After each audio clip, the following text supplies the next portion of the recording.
gentlemen, and welcome to another exciting episode of Loss of Lieutenant. My name is Tristan, and I am tonight joined by my fellow hosts, Jordan. Hello there! And Nick. Hello. Alright, my boys, what are we talking about tonight? We are talking about tournament prep, and specifically looking at a tournament that has multiple objective room missions and how that can change what you're planning. The bane of every TO's existence. It is. I'm like, oh my god, I have 60 players. I need 30 objective rooms. I saw the post last night of the Borderbash, like, hey guys, we need some objective rooms because there are 50 players right now. 50. On a side note, if you are designing a table, make sure you include an objective room in those designs, even if it doesn't go in the center every game. Yep.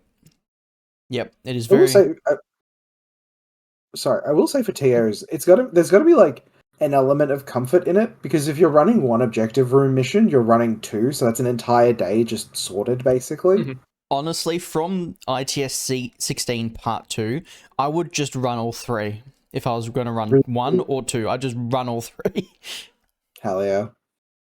Alright, before we can get into our lovely, lovely information for all of you guys, Jordan has to tell us all about the upcoming events. Oh boy, speaking of the tournament that is the reason we're talking about objective rooms tonight, Borderbash 2025 from the 7th to the 8th of June. That is the King's birthday long weekend at the Mirabina Community Centre in Lavington, with the missions being Cryogenics, Mind Wipe, Countermeasures, Panic Room, and the Armory. Oh boy. Well, you'll be hearing a lot about that tonight. So, we're going to be hearing so much about that tonight. And we also have some international events, one specifically, with Hellfinity Nordic Masters from the 28th to the 29th of June, held at the historic Oxhallen, Helsborg, South Sweden, with a cap of 40 players, with tickets being 650 Swedish krona. It is about €55, with a on-site bar. The missions for this being Sunstroke, which is a custom scenario based on Frostbite, Unmasking, Firefight, Supremacy, and Decapitation. Hell yeah. And we have a couple of questions for the audience based on the episode tonight. How do you like to prepare for tournaments? And what is a good tip you would give a player attending their first event? Specifically their first 2-day event. What would be your tip, Jordan, for a player attending their first 2-day? Set reasonable goals for yourself. Don't be down on yourself. Rock up to the event and just set a reasonable goal. Be that, go 2 and 3, go 3 and 2, don't lose a game. Just set yourself a goal that you feel is reasonable and try and achieve it. And if you don't, try and achieve it next time. Infinity is a great game and you're going to come to another tournament almost guaranteed. Yep. What about you, Nick? Snacks. Bring snacks. That's a good Carbs, one. Fruit, some nuts, something that's going to keep your brain going, because that is a long tournament. Yes. And try to get some sleep between the 2 days.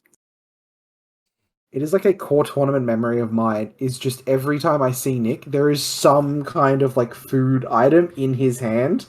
And he's just, you want some? I'm like, yeah, okay. It's the Tupperware container of apples. Every time. Every single time. For me, I 100% agree with Nick. Last CanCon, we did a sandwich buffet at our hotel beforehand. And having a sandwich in your pocket by lunchtime, when there's 4 food trucks and a whole event, you're like, I just eat the sandwich. I don't have to worry too much about going over time.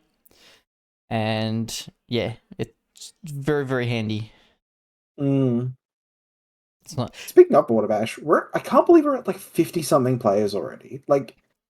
We might just end up being the biggest event in Australia this year, potentially. Potentially, yeah. What was it last year? Last Borderbash last year? Mm-hmm. Mid-40s? Mid-40s? Okay. 44, 42? Okay. For anyone, I should have actually mentioned this with the events. If you are interested in going to Borderbash, we have hit our soft cap of 50, but we do still have the hard cap of 60, so there are, I think, 8 spots remaining if you would like to go. 6, 7, 8 spots up in the air at the moment, but yes. Somewhere in that 6, 7, 8 range. So get on it. It is my favorite event of the Australian Infinity calendar year, and it's not just because they have a walk-in fridge for all the booze. It's the real objective room. Fuck. That was good. All right, guys, we're talking about tournament prep. We're talking about objective rooms. And if you haven't guessed already, we're using Borderbash as our example. So, what's the first thing that happens when you start looking at events? Well, obviously, before you even pay for the event, you see the Facebook thing and you look at all the missions.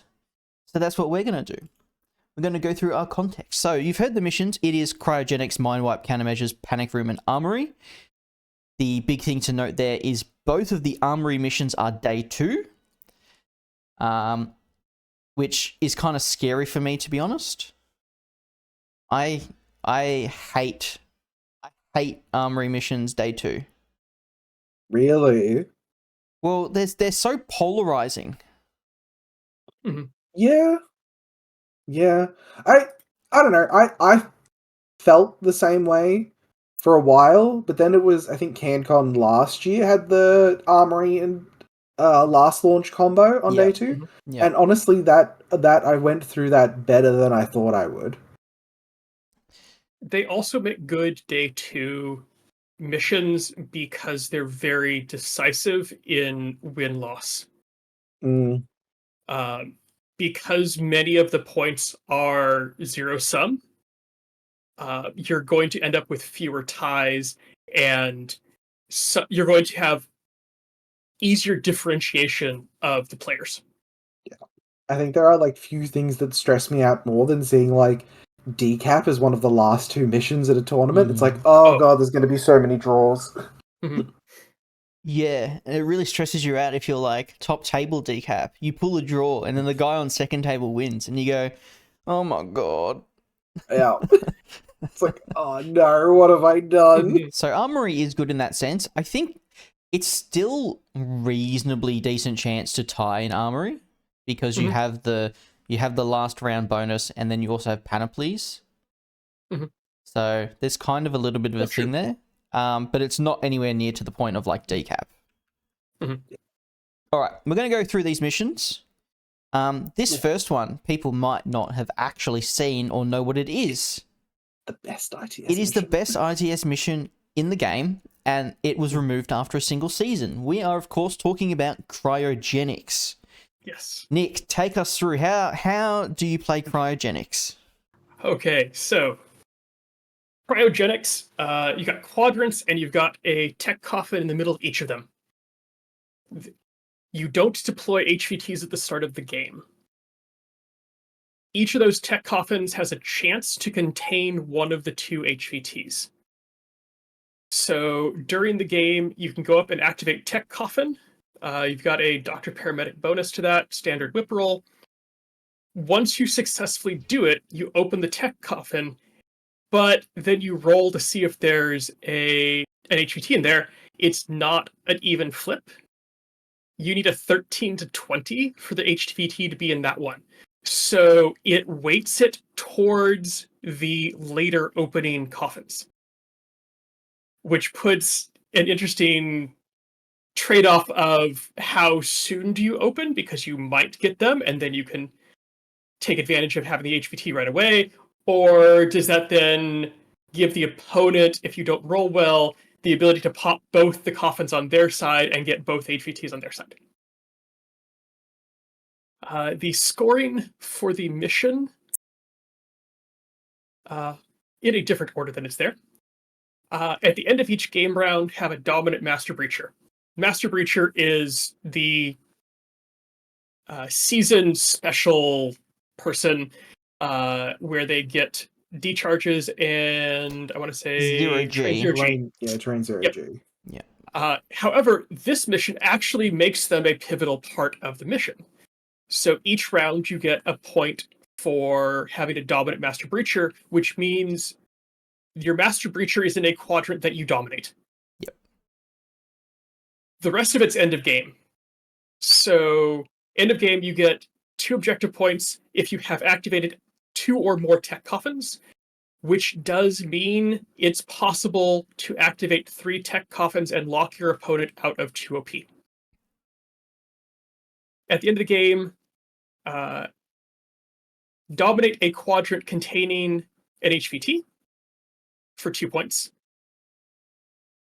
Alternatively, if you do not dominate the quadrant where the HVT is, you can threaten them for 1 OP, and if it's your Master Breacher threatening them, you get an extra OP.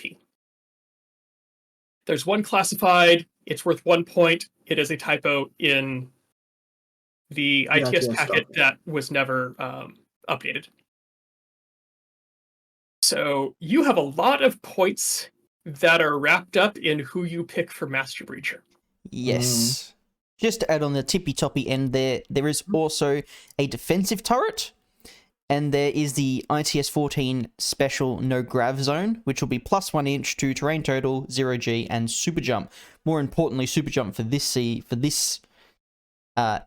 iteration of N5 anyway. That's really impressive. That's really good for super jump, actually, for this season. Yeah, because super jump is now based on the move value, unlike when this was written. When this was written, when it was not. You didn't super jump any further, you just walked further. Yeah. So yeah, obviously the first thing that screamed out to people is, oh my god, I can lock my opponent out of 5 points turn 1? This mission sucks. And you really take a step back, killing a Master Breacher, a good Master Breacher anyway, and pressing 3 buttons is fairly I'll say incredibly order intensive, to be honest. And can put you at a disadvantage of just being counter alphaed off the table. Yeah. In my experience, it's even with a dedicated plan of doing that, depending on what Master Breacher your opponent has, is really, really hard. This is one where you really need to think about who your Master Breach will be when you write your list. Yeah. A lot of missions, the Master Breacher equivalent is an afterthought, and it's just kind of like, well, I guess who do I want to have decharges in case a classified comes up? Yeah, I think it's the most important. You absolutely need a plan for who it is. The most important aspect of the mission, to be honest. Yes, having potentially 5 or 6 points locked up in a Master Breacher just purely through dominating the zone, and potentially because you can threaten from a different zone. You don't have to be in a zone to threaten. You can have 4, 5, 6 points locked up in a Master Breacher. And that Master Breacher typically doesn't want to be, I'll just make Achilles my Master Breacher or something like that. Because don't do that, because please. Achilles is going to run across the table and kill stuff. Inevitably, he's probably going to die. Yeah. If he runs across the table, he is definitely going to die. Unless he kills everything that can possibly threaten him. Yeah. Yeah, it's legitimately one of the best ITS missions of all time. What are people's vibes on the die roll? Are you snap picking first? Are you picking deployment? Are you potentially going hard second? What has sort of been your experience with this mission? I think first thing I'm looking at the table and where the tech coffins are. Yeah. Because it's very possible to have a table that when the tech coffins are down, you can see all of them from one side, not necessarily the same position. If you're in a place where you think one side of the board can control all 4 of them far more readily than the other, it might be worth taking second just to have that advantage in placement. Totally. Tristan? I think if you don't, I honestly don't think losing the 2 points for pressing buttons is too bad in and of itself. I don't think that's a reason to snap pick first. If you have a solid goal to kill your opponent's Master Breacher, that is probably a reason to go first. Otherwise, going second offers a bunch.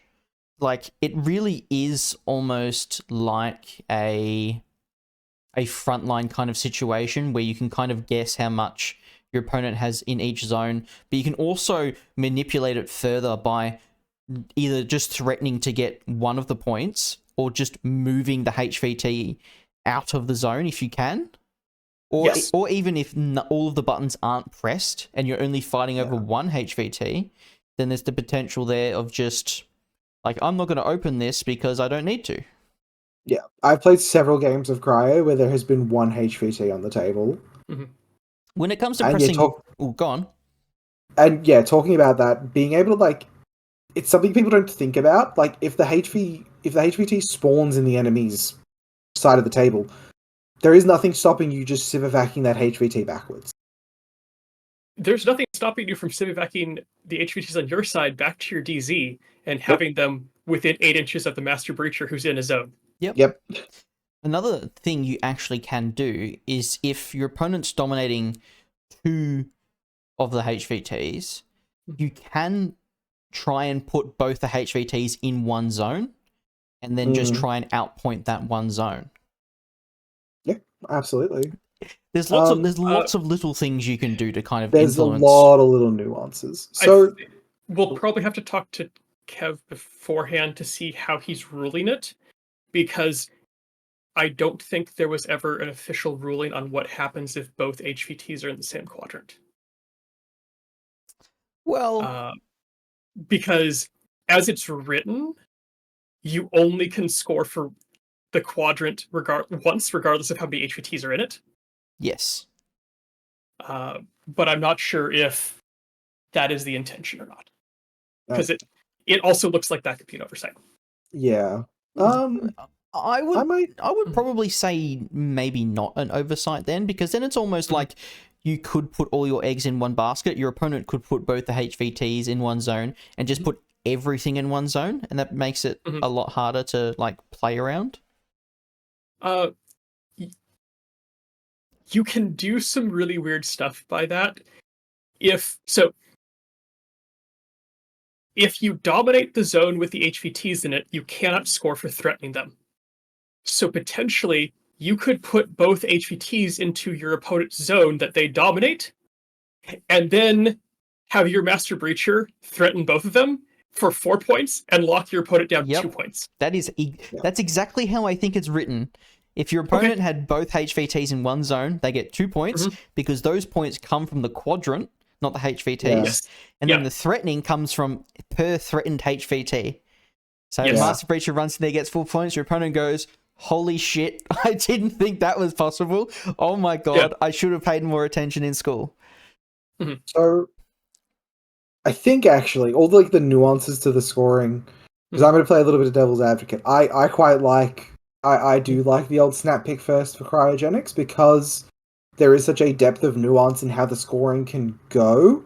I like that going first gives you the opportunity to do a lot of things. If you can take a run at their Master Breacher, awesome. Pushing 3 buttons is generally pretty easy. Even if it's a case of like push 2 buttons and then that puts the onus on your opponent to push that 3rd, 4th button, otherwise they essentially lock themselves out of 2 points. And if you can kill that Master Breacher, again, 5 points is a huge swing. But if your first turn is kill some stuff, push 2 or 3 buttons, and then your second turn you kill that Master Breacher, that's 4 points as well. Like, there's not a huge amount of difference between 4 and 5 points, and it's such a nice safety blanket for you in terms of, like we said, there's a lot of fucky shit with the scoring for this mission in terms of how much it can swing. But if you can look at your opponent and go, you are locked out of up to 4 or 5 points, like, of OP, I'm going to feel so much safer about life. Yeah, I think it also comes down to, like, you could lock your opponent, you could kill their Master Breacher and press 3 buttons. On their first turn, they could kill your Master Breacher and lock you out of 3 points. Yeah, absolutely. And basically there, you've just kind of tied and you've pressed the more buttons anyway. So I think going for that Master Breacher first turn when it's not really a possibility or you're really pushing it isn't probably the best thing. Yeah, no, I'm a proponent of, like, you pick one or the other on the first turn, and then you, like, do the other one on the next turn. Like, if you can push 2 buttons and kill a Master Breacher, or just kill a Master Breacher, it puts your opponent in such an awkward position that is not fun to try and play out of. Yeah.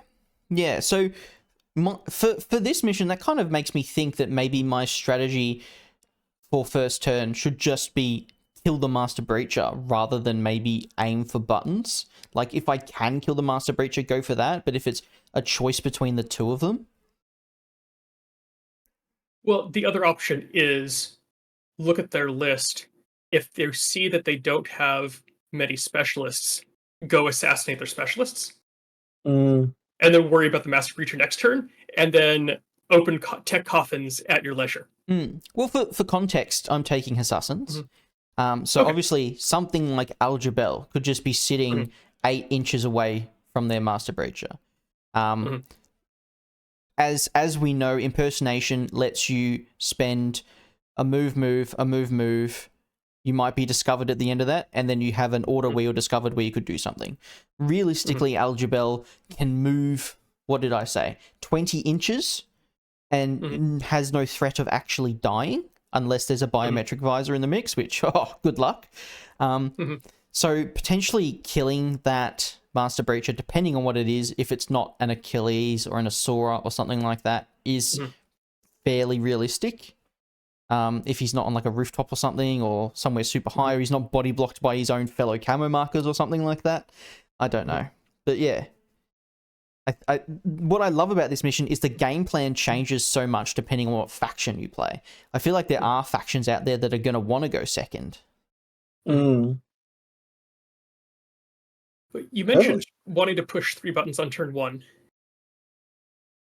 Do you have an order that you prefer to push those buttons? Yeah, so if I can, because a lot of the time I was playing this mission, I was playing Morats, so I'd have a Rindak team on one side of the map, and then I'd have a Morat paramedic in my big castle core. And my plan almost always was push the button closest to... push one button closest to me, push a button in my opponent's side, and then push the button in my side. Yeah, I think and then, in a line, so... If you have a Boktar, push the button close to you, see if you can push the button directly across from where you pushed. If it takes too many orders to push that button, you can always pull back, because for your opponent to now press 2 buttons, they have to enter your side of the table as well. Yeah. It also depends on where the HVTs pop out. If both HVTs pop out on the first 2 consoles, I'm almost tempted to spend those extra orders to bring their HVT back rather than press the 3rd button. 100%.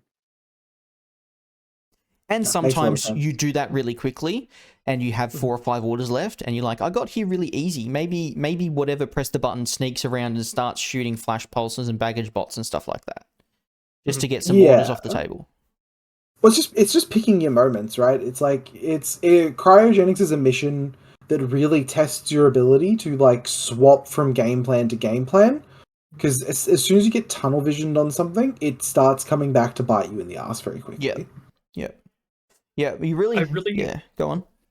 So I really like the asymmetric table on the HVT popping out, because it makes it more predictable, but it's more predictably bad.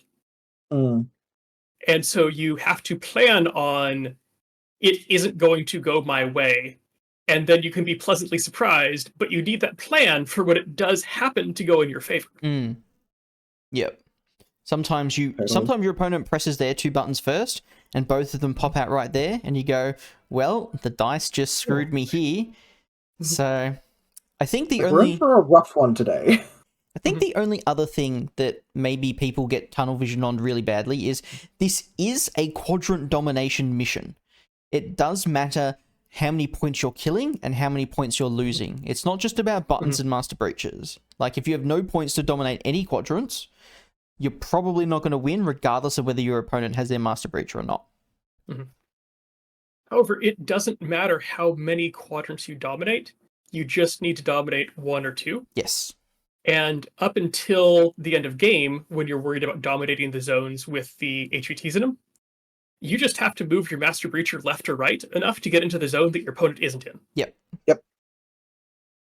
So I think this is just emphasizing that if you really want to do well in a tournament that's running Cryogenics, potentially think about factions with strong Master Breacher options.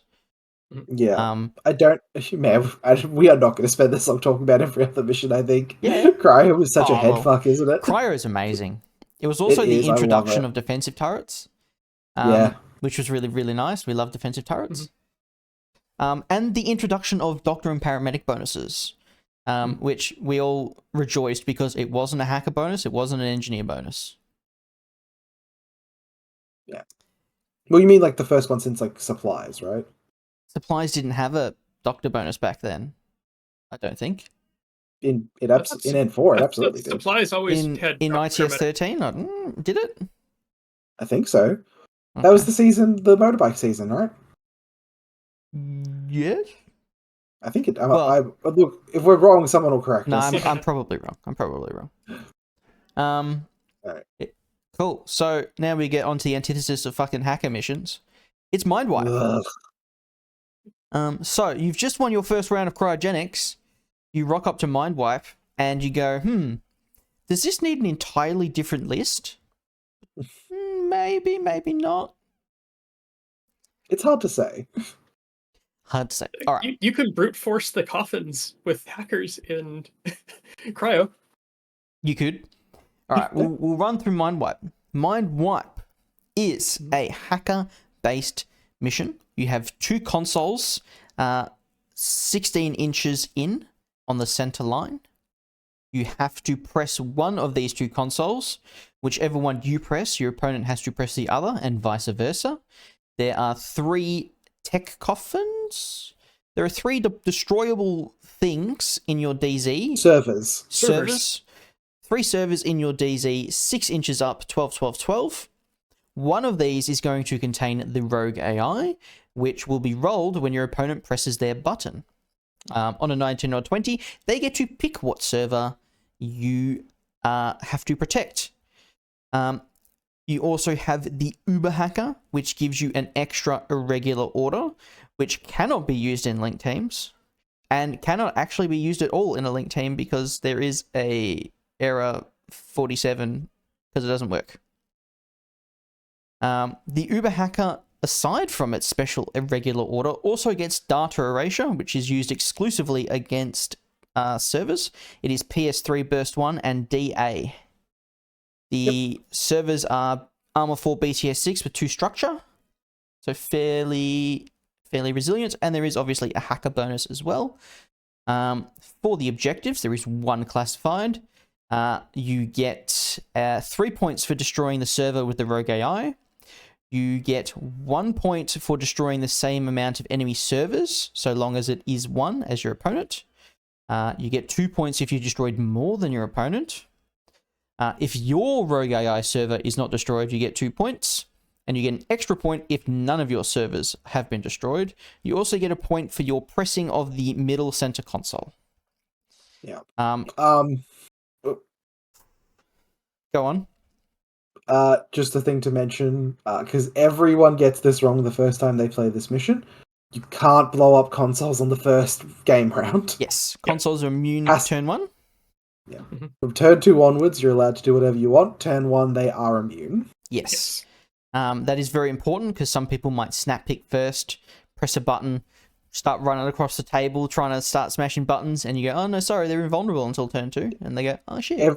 Everyone has made that mistake. Everyone. Also, a mistake that everyone's going to make at Borderbash, probably ourselves included, is this is the only mission in the lineup that has a tactical support option. So potentially Joan of Arc is becoming a specialist and running across the table. Yay. Or potentially nothing's happening because you drew the card that cancels the whole objective of the tactical support option. Tristan, they're going to come after us again, man.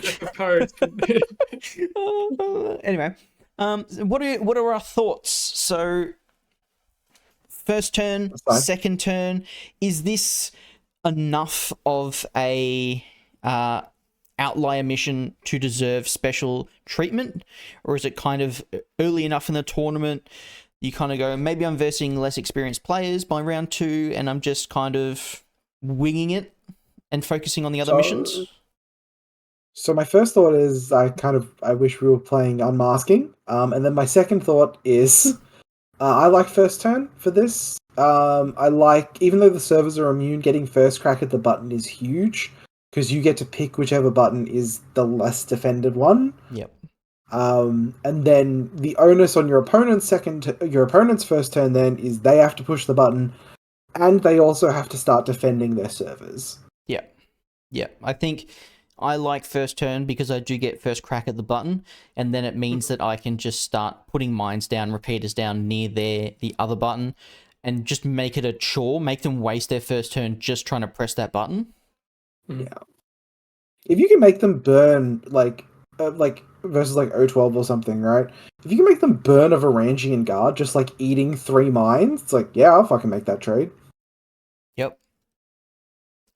I don't think there is much. I don't think there's anything in this mission that really screams, I'm going second, I get the last advantage kind of thing. No. The Alpha Strike removing your opponent's orders really just puts them at a straight disadvantage. I think this is. Sorry, go ahead, Tristan.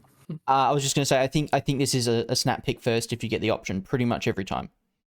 Yeah, it is like, aside from like the actual like mission being a little bit like confused, it's one of the more out there missions in the ITS pack. At its core, it is a very nuts and bolts, meat and potatoes Infinity mission of like just fucking kill stuff. Like it's a hard one to it's a really hard one to kind of fuck up in that regard. And if you can go first, you set yourself up really well for success, honestly. Even just getting first crack at that button is really, really huge. Yep.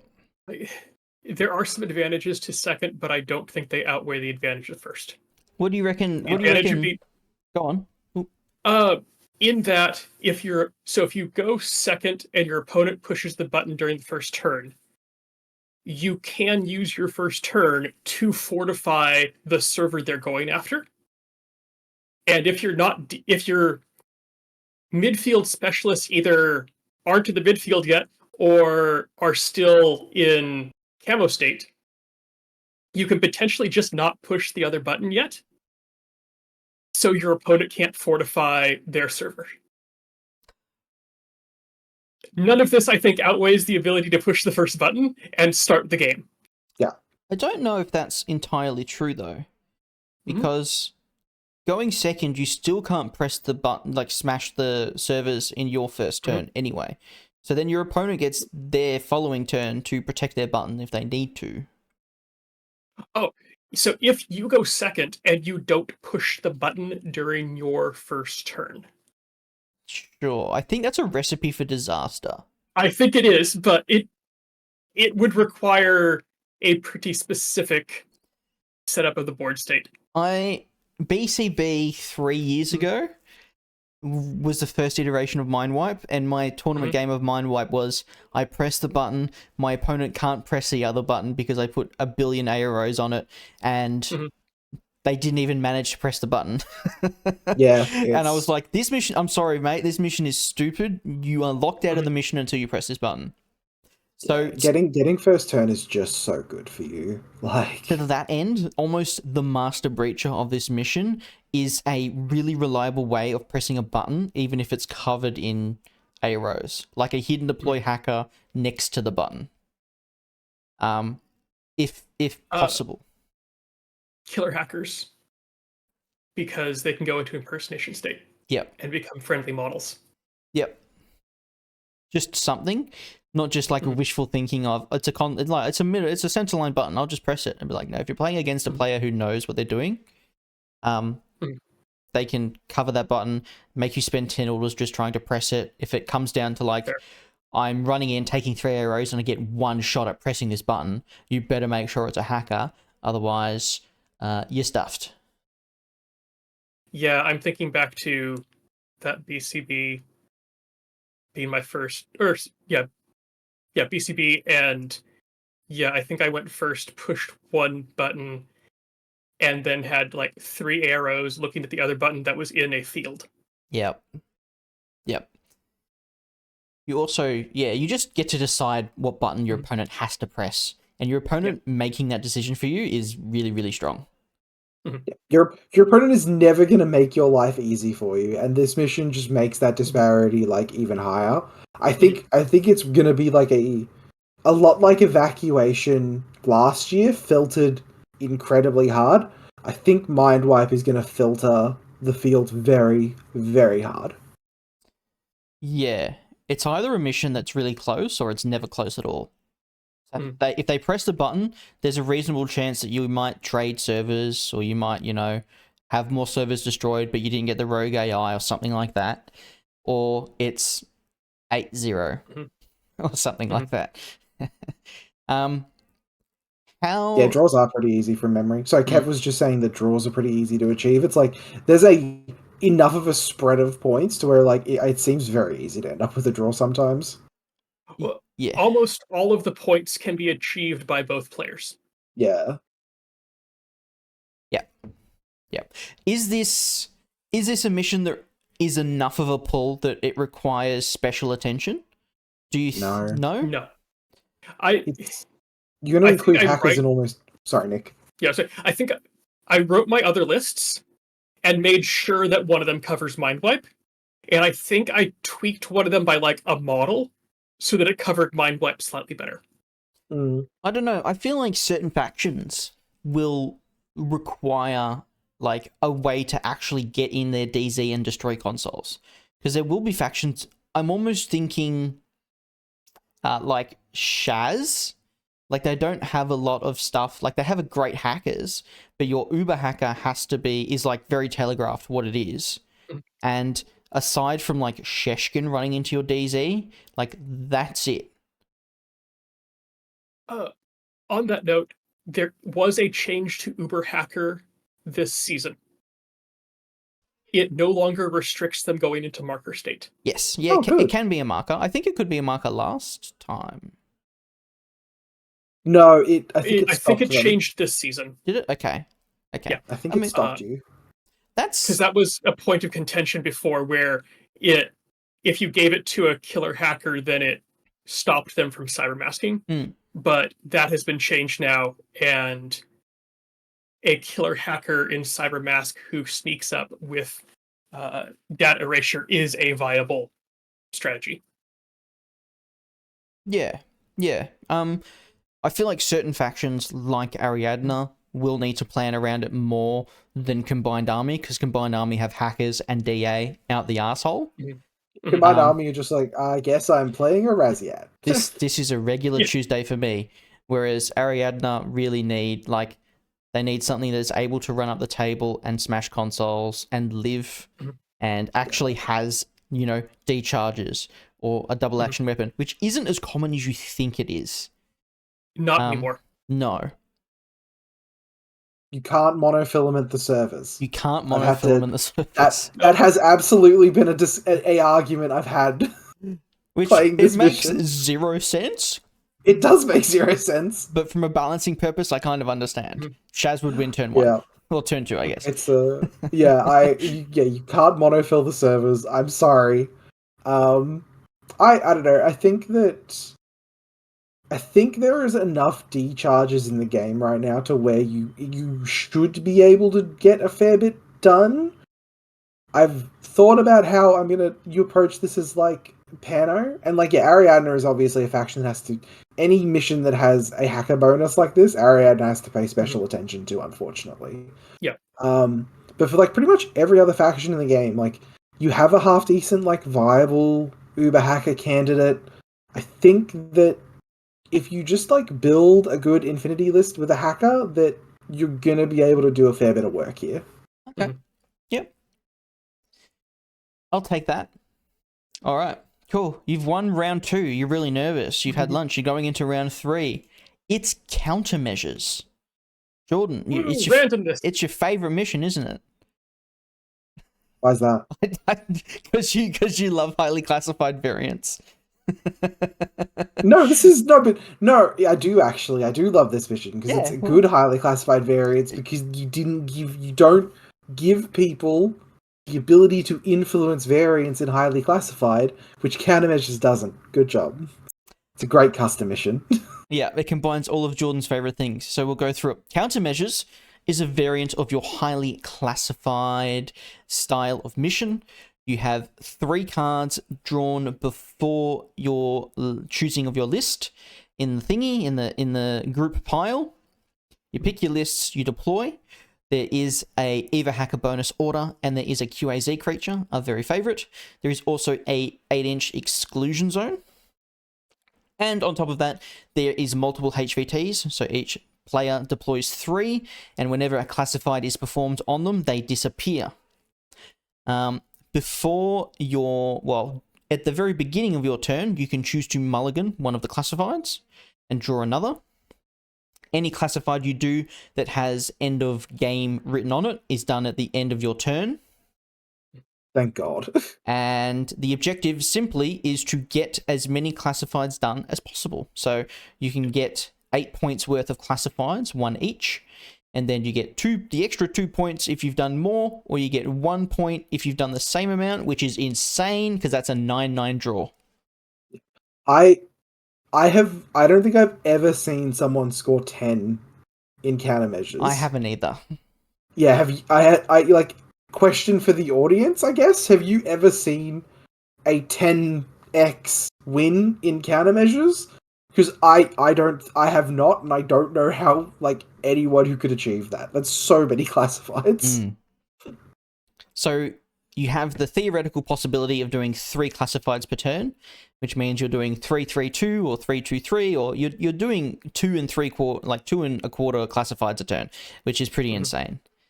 Especially with the exclusion zone. This is the first exclusion zone. It is not the last in this mission lineup. No. Good mission. This is the first time I'm going to be competitively playing countermeasures with the new classified deck. True. I think... I don't want to say the new classified deck... It's probably, on average, more even than the last one in terms of the difficulty for each classified. But there are the outliers, like HVT Assassination, that kind of ruin it.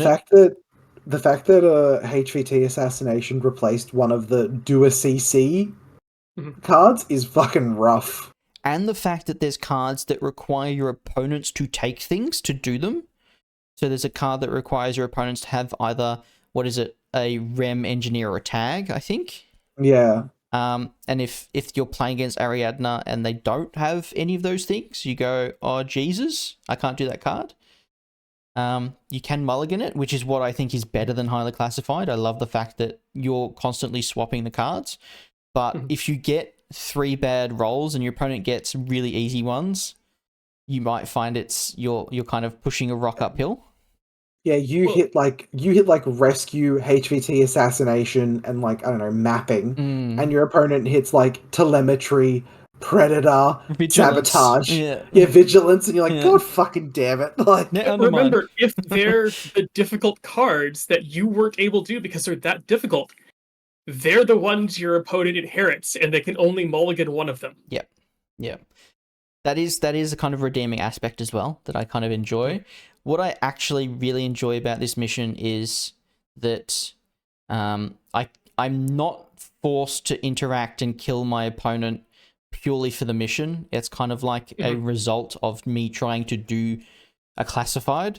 So I can go and hunt Bishy purely for the reason of hunting Bishy, not because she's worth 40 points or because she's a Master Breacher or anything like that. It's just, I feel like, especially for round 3, it's a bit more of a chill mission. It is. And QAZ creatures are amazing. Oh, they're the best. The best. So, I think we might all be agreed here. I don't think there is a reason to go second unless the classified draw is garbage. And the great thing is you can see the draw before you pick first or second. Yeah, I couldn't remember. I could not actually remember that if it was a case of that's flipped at the start. Yeah. Yep. So kind of picking first or second is kind of based on the classified draw mostly, I think. Important things is really make sure you've got something to do with a QAZ creature. Because it can probably... Realistically, your opponent might be able to cover all 3 HVTs with a QAZ creature, and if you don't have a plan to deal with it, it can just ruin your day very, very easily. And Exclusion Zone. Some factions really, really hate them. I don't think it's too much of a big deal in this mission because there's no real objectives in the center. Exclusion No, zones are good. but it adds time and orders to get to your opponent's models to do classifieds on them. You cannot start with a specialist halfway up the board and then spend 2 orders to get to their HVT. You have to start them just outside your DZ and spend 4 orders to get there. Yeah. The other important thing for first is all of your opponent's models, unless they have an impersonator, will be behind their HVTs. Yeah. So you're never going to run. You'll encounter stuff on the way, but there's never something directly in your way, like a mine or a shotgun or anything like that. Mm-hmm. Yep. And list building wise, for me, I think the other great thing about this mission is you don't need to cover every classified. Mm-hmm. If there isn't a comfortable way to fit in an engineer, you don't need to fit in an engineer. There might only be 2 classifieds in the deck that are involved with engineers. You can either mulligan if you pick that one up, or the chance that you're drawing that is 1 in 10. That's enough of a whatever. I think it's more important to be able to do the majority 15, 14 cards well than it is to try and cover every single classified like you do in highly classified. Yeah, it's what makes this mission, in my mind, I think it is just better than highly classified, is the fact that you have the option to mulligan classifieds you can't do, and the fact that they're constantly changing, making it so, like, it is almost impossible to get fucked over by a bad flop. Yeah. Oh boy. Boy, day 2. So, you've just had a ton of fun. You've gotten absolutely hammered the night before. You've had 3 hours of sleep. You wake up, and then you realize everyone has to now play objective room missions. It is 7:30 in the morning. Taro from White Dwarf has handed you a beer. So, day 2, round 4. It's Panic Room. It's Panic Room first. It's pain. It's you're crying out. So, Nick, you take us through Panic Room because it just makes me cry every time. So, Panic Room. Obviously, there's a Panic Room, so an objective room in the middle. It is a, I guess, friendlier Panic Room in that it has wide gates and they're already open at the start of the game. It has a slightly less aggressive Biotech 4 zone than Biotech 4, in that it only advances 4 inches per turn. However, it advances from all 4 board edges, which is something to remember when you're in turn 2 or 3 and you're trying to flank something around the Panic Room. Mm-hmm. It comes with a few extra rules, confused deployment, like the other Biotech 4 mission. With the objective room, it's not quite scored as heavily as Armory, because you can both get points from the Panic Room in the same turn. So at the end of each game round, you get 1 point for dominating the objective room. At the end of each game round, you get 1 point for having at least 1 essential personnel inside the Panic Room. And essential personnel are lieutenants, number 2, NCO, chain of command, headquarters troopers, and characters. So a fairly broad range, a fairly broad range in that all armies can field several of them, but not so much that they field. You can't try to pick them off. I just checked. Swiss Guard are headquarters troops. Jesus. So if you both have essential personnel in the room, you can both score that point. Mm. At the end of the game, you get 3 objective points for having more victory points than your opponent. So there are 3 points for dominating, 3 points for having essential personnel when it's scored, and 3 points for surviving.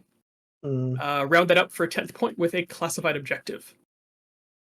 Has the Evo Hacker bonus, like several of the previous missions, and has Joint Command, so bonus command token there, which will make it hopefully easier to move out of your deployment zone, unless you're player 1 and your opponent had an extra command token to strip you of the ability to do so.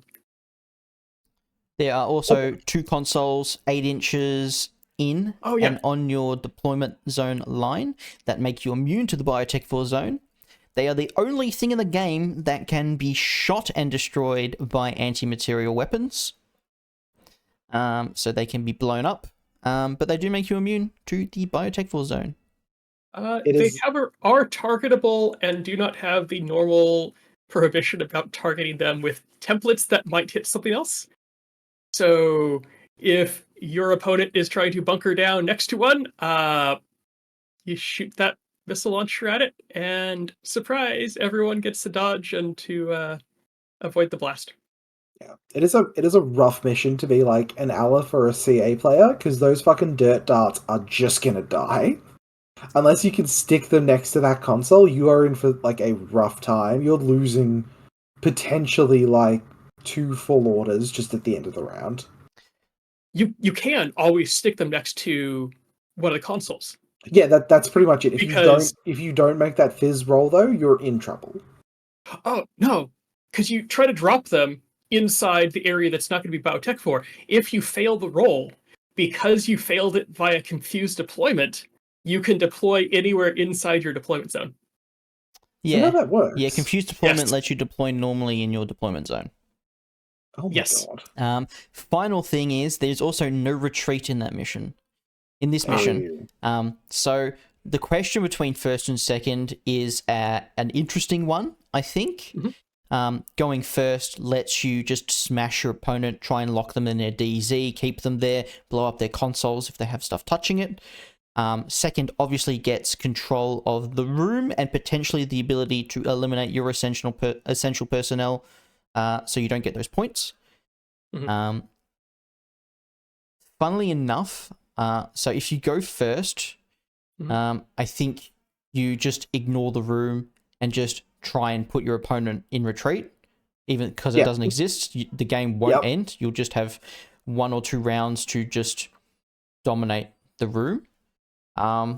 Even if your opponent dominates for the first 2 rounds for 2 points each for 4, so long as you dominate at the end, you will win 6-5 if you both get your classified. So I think also just like, even if they do dominate for those like 2 rounds, if you kill more VP, you only need to make up a 1 point deficit. Yes. Yeah. And that's considering if they also get essential personnel in there as well. If you kill their essential personnel, they're only getting 1 point. So I think this kind of pushes you towards first. I like the fact that the Biotech 4 zone is creeping, unlike regular Biotech 4, which is just 16 inches every single round. This mission is not a math problem. Yeah, it's not a calculation of how fast you can get out of your deployment zone. Well, you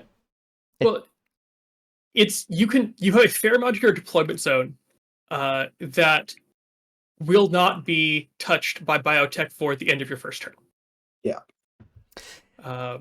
Another super interesting thing from the HB perspective is that deploying your Fidei outside their DZ versus in their DZ is the same role. So you may as well deploy them in their DZ. I think that's really the only...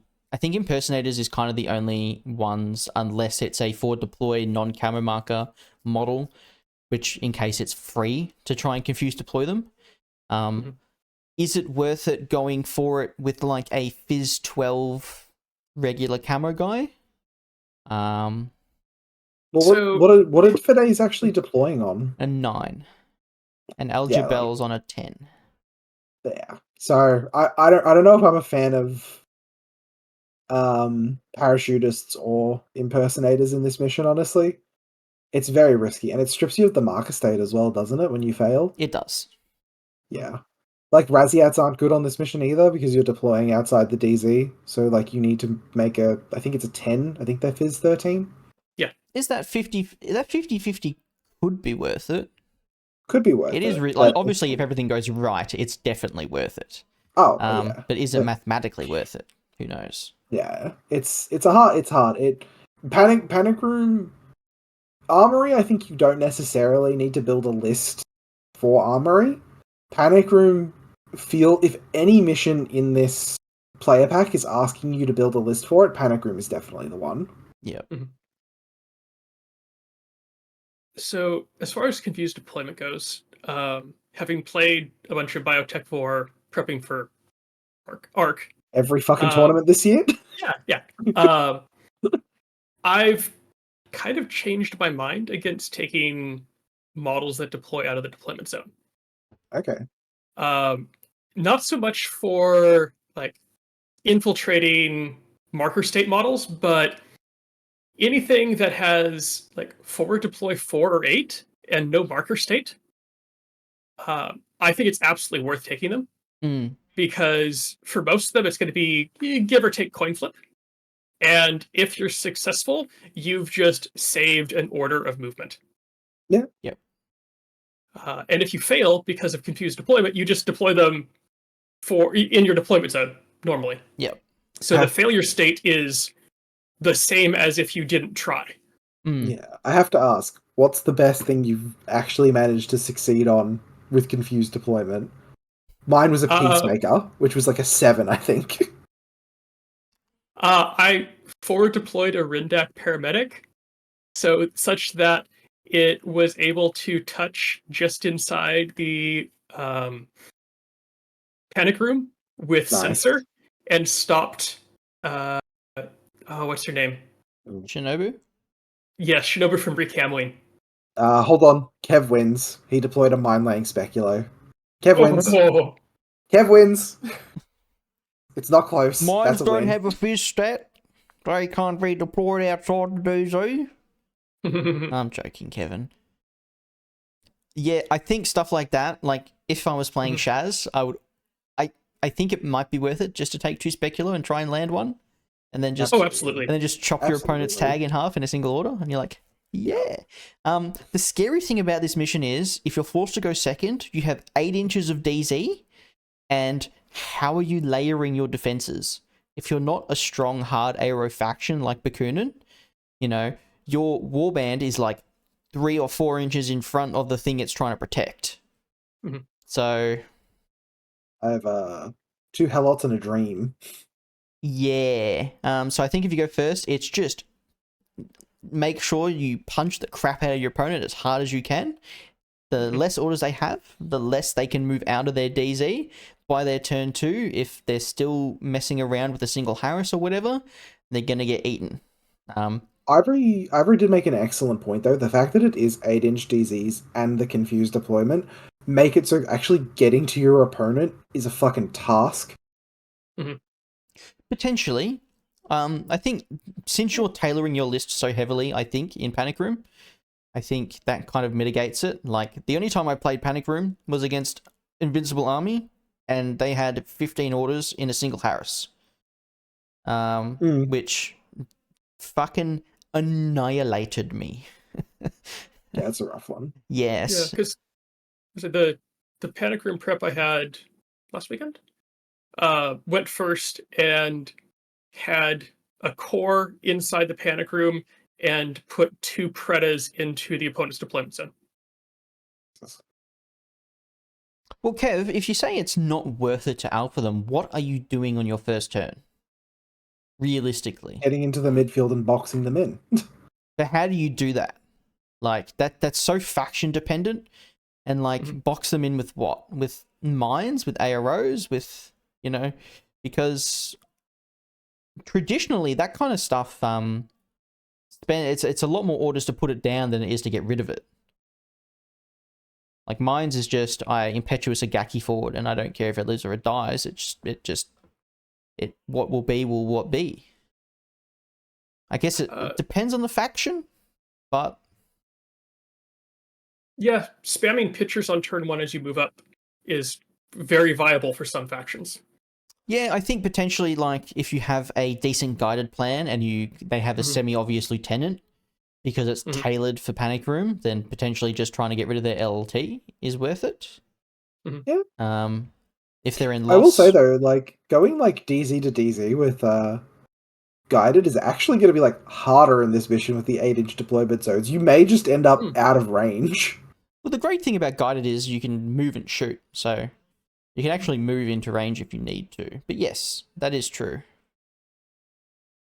Or potentially, depending what the LT is, you just isolate it, just leave it there. Sure. But yeah, well, there's a couple ways to go about it, but I feel like you need to kill stuff on the first turn, bare minimum. Otherwise, you're just going to get punched in the face back, and you can't really prey on mines or camo markers or anything like that to really save you, because they're kind of superficial defense rather than, you know, I'm actually going to stop you from doing stuff. In the addition of layered ablative defenses are good, Panic Room is going to be a punch to the gut for a lot of people. Yeah, because your choice is layer within 8 inches and then have to spend orders to move those back out of the Biotech 4 area, or layer within 4 inches and not waste orders trying to get up the board.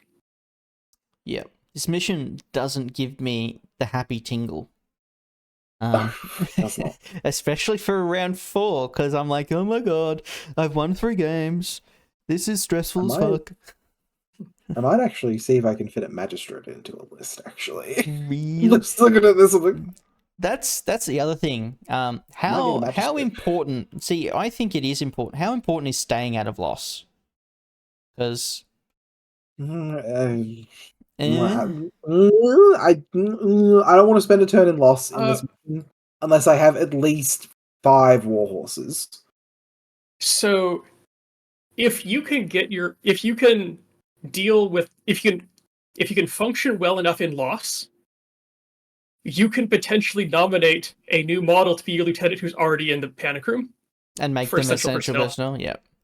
I think the more valuable thing there is if you're nominating a new model and your opponent doesn't know what that model is, it's very difficult to put you in loss again. I think if you, like I said, I think if you have like 5 warhorses or 4 to 5 warhorses, it's fine. If you have less than that, I would consider picking a LT that is very either difficult to kill or is just worth the risk, like Achilles. Yes, there is an extra command token. There is. I've been talking to Luke Henry, and he's been sending me some counter assassin lists, and his lieutenant is a hacker Barid, and I'm like, you have the biggest balls in the universe to be running a hacker Barid as your LT. Just hanging down by his fucking knees. Like, oh my god, are you a bull? Jesus Christ. It depends on how many essential personnel he can stack in the list that aren't his LT. Yeah, what a king. Plenty of essential personnel. I'm just thinking that's one of the most vulnerable hackers in the faction.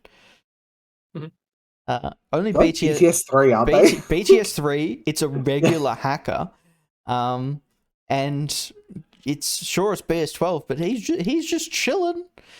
I would say he's more vulnerable than just a regular ghoul arm LT, just through the nature of being hackable. A good fucking mission to be a Dao Ying, though, I'll tell you what. Oh, mate. You spend one of your 2 LT orders to get yourself out of the zone.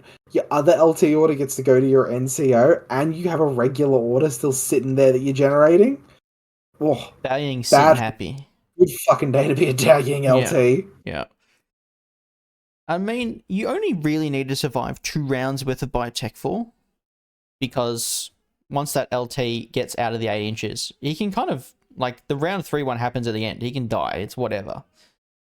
So, realistically, he doesn't need to move that far, but I would still err on the side of, like, oh no, I'm locked in. My LT needs to be able to survive a round in a Biotech 4 zone. Like, I don't want to lose round 3 because I can't move him.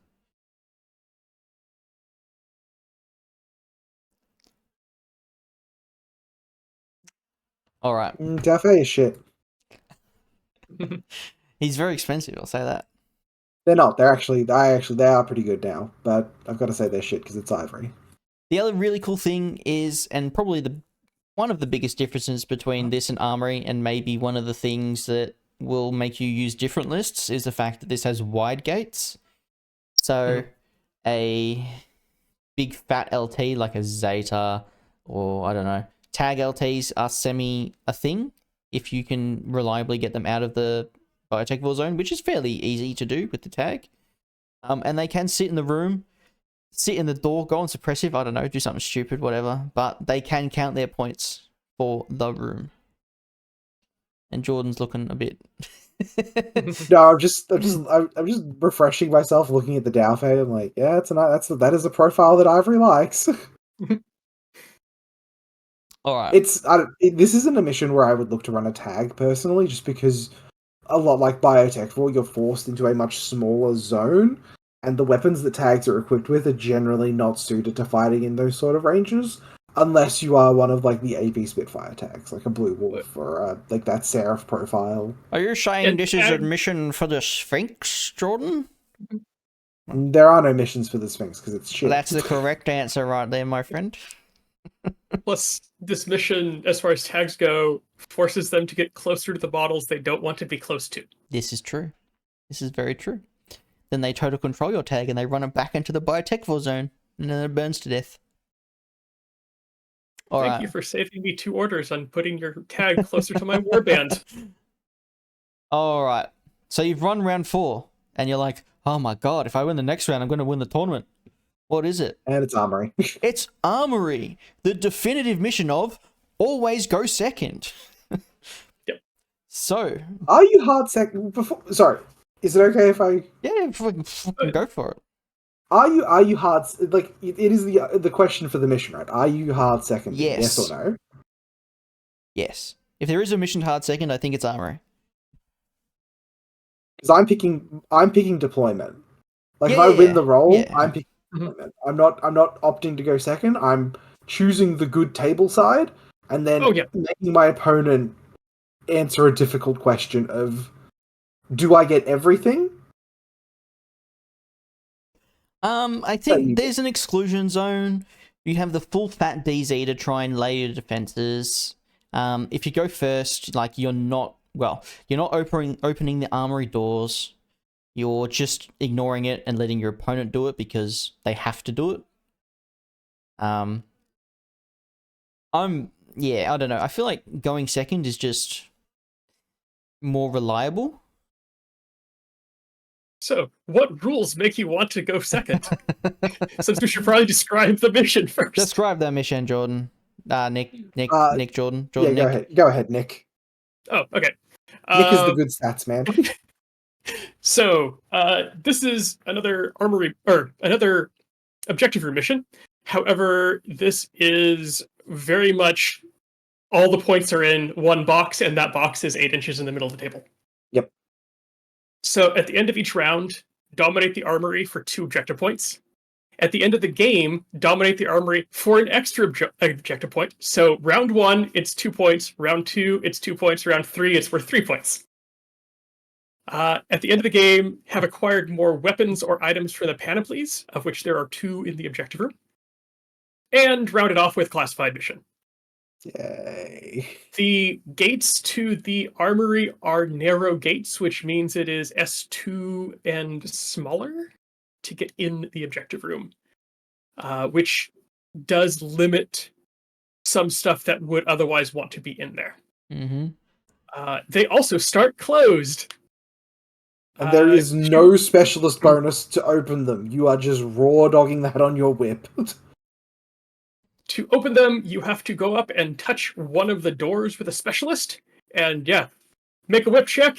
If it's good, all 4 gates open, and it's a free-for-all on the inside now. Yep. There's an exclusion zone 8 inches out from the middle. Even though it doesn't show it in the map, it does include the objectives, the objective room as well. It has a weird support and control mod, which is... It feels slightly out of place in this, but not quite. Basically, at the start of the game, when you choose your classifieds before you roll for initiative or have picked lists, you can choose whether or not you are using that as a classified or as bonus victory points in the zone at the end of the game. you both have to, since no one has initiative yet, you get to roll off separately to decide who declares that first. The value of the card is hidden until you flop it down at the end of the game. It's a little different than, say, Frontline, where you can pick which zone it goes in, because there's only one zone. Yeah. But that zone is worth 3 points at the end of the game. So if you get a card that you just can't do, then sure, go for it. Hopefully it's worth more than 10 victory points, and that could be the make or break at the end of the game. I think that's it. Panoplies? The normal Shazvasti baggage. Sorry? Did you mention panoplies? Or am I deaf? Yes, there are 2 panoplies in the room in what would be, I guess, the right-hand corner for the nearby player. Always on the right in your closest corner. Yep. Booty opens them for free. Otherwise, it's a whip check. Mm-hmm. You can one model can open both of them once. It can't keep opening the same one multiple times. Mm-hmm. And you can reroll if you already have that equipment. Yeah. But it isn't restricted to having already rolled it on the Panoplies chart. So if you roll a light flamethrower and your profile has a light flamethrower, I believe that means you can just re-roll that. Yep. Armory is a tried and true classic Infinity mission. I honestly think it is easier going second. If you get second with the deployment, that's best. Don't hard second. Hard second if you want a hard second. If both sides are relatively even, I don't really think it's a problem. If there's evidently one side that's better. Yeah, well, I like putting the onus on my opponent if I win the roll, because making them make a decision, you give them the ability to sort of like give you a better chance, possibly, and it also just takes the mental stress off of you, because like opting into going second just doesn't feel good. No, if you win the roll, I would definitely go pick the best side, and force your opponent to hard second if they want to. Yeah, because you're going to be able to counter deploy them and go first, so you could potentially just set yourself up to alpha them as hard as possible and not open the panoply and not open the room, and just forfeit all the points for the first round and force them, if they want to open it up themselves. You just sort of like you achieve like the mythical Armory win, where it's like you put them in retreat on turn 1 and you score your classified for that like sweet 1-zip victory. Yeah, I have heard of games of Armory where people just ignore the Armory and beat the crap out of each other until second player wins because no one opened the Armory and they're in retreat and they spend like 2 orders to like open the door and dodge in. And you're like, woo! That's the only thing that kind of makes me nervous about this mission. Especially after Panic Room, yes, it's good to remember that this does end in retreat. Yeah. And that alters your play style, because you really can't go for putting your opponent in retreat until you have a solid score on the board. Yeah, as first player, like your opponent, do we kind of agree together that you don't open the Armory turn 1 if you're first player? I think it depends on a few things, and the biggest one is probably the terrain inside the Armory. That's an important thing, guys. If you have a table and you're playing objective room missions, put some motherfucking terrain in that bitch. Because otherwise, player 1, it just has their dick in the wind. Please put some terrain in there. Look, if my opponent doesn't have, like, if I get like a free open, basically, if they don't have like sensor, I could see a world where like I make one attempt on Whip 13 to open the Panic Room, If I get it, I put like a Swiss guard in the room, and then I make them outscore that. Hmm. That's sort of the only world I can see trying. But even then, like I would almost just rather trying to shoot them to death. It's so hard because it's so easy to flip that room, like depending on what you put in there. Has there been a consensus on whether you can block the doors with deployable cover? No. No. So it is not a. It is what a. It is an But no, unfriendly token, like with an enemy I think token, and I don't think you can vault over it, but I don't remember. I think in the last update they specifically said you can move through deployable cover, right? Or am I Oh, Mandela that could be. affecting myself? I believe you are correct there. I could be I think there Mandela is something Mandela about being able myself. to move through deployable cover, but I could be wrong. Yeah. Uh, that said, um, it's not the only thing you can pepper in front of the door. Um, if you can spam disco balls, that is another option because those are enemy tokens Yeah. that have a height. And while there are, like, you can squeeze around them because they're not models, they still have to have a place to end their movement. How does that work with the rule that says that you immediately stop as soon as you touch an enemy silhouette? They're a token. They're still an enemy silhouette, though, aren't they? Are they? I don't. Well, yeah, I don't. they're a I don't. repeater, aren't they? They're an I, S1 I think thing. it applies to things like mines as well. Like if you touch a mine that's been revealed, you stop. I will have to look that one up. I think so. I've been trying to make sure I know all the interactions of them before. We're a professional podcast. Oh, absolutely.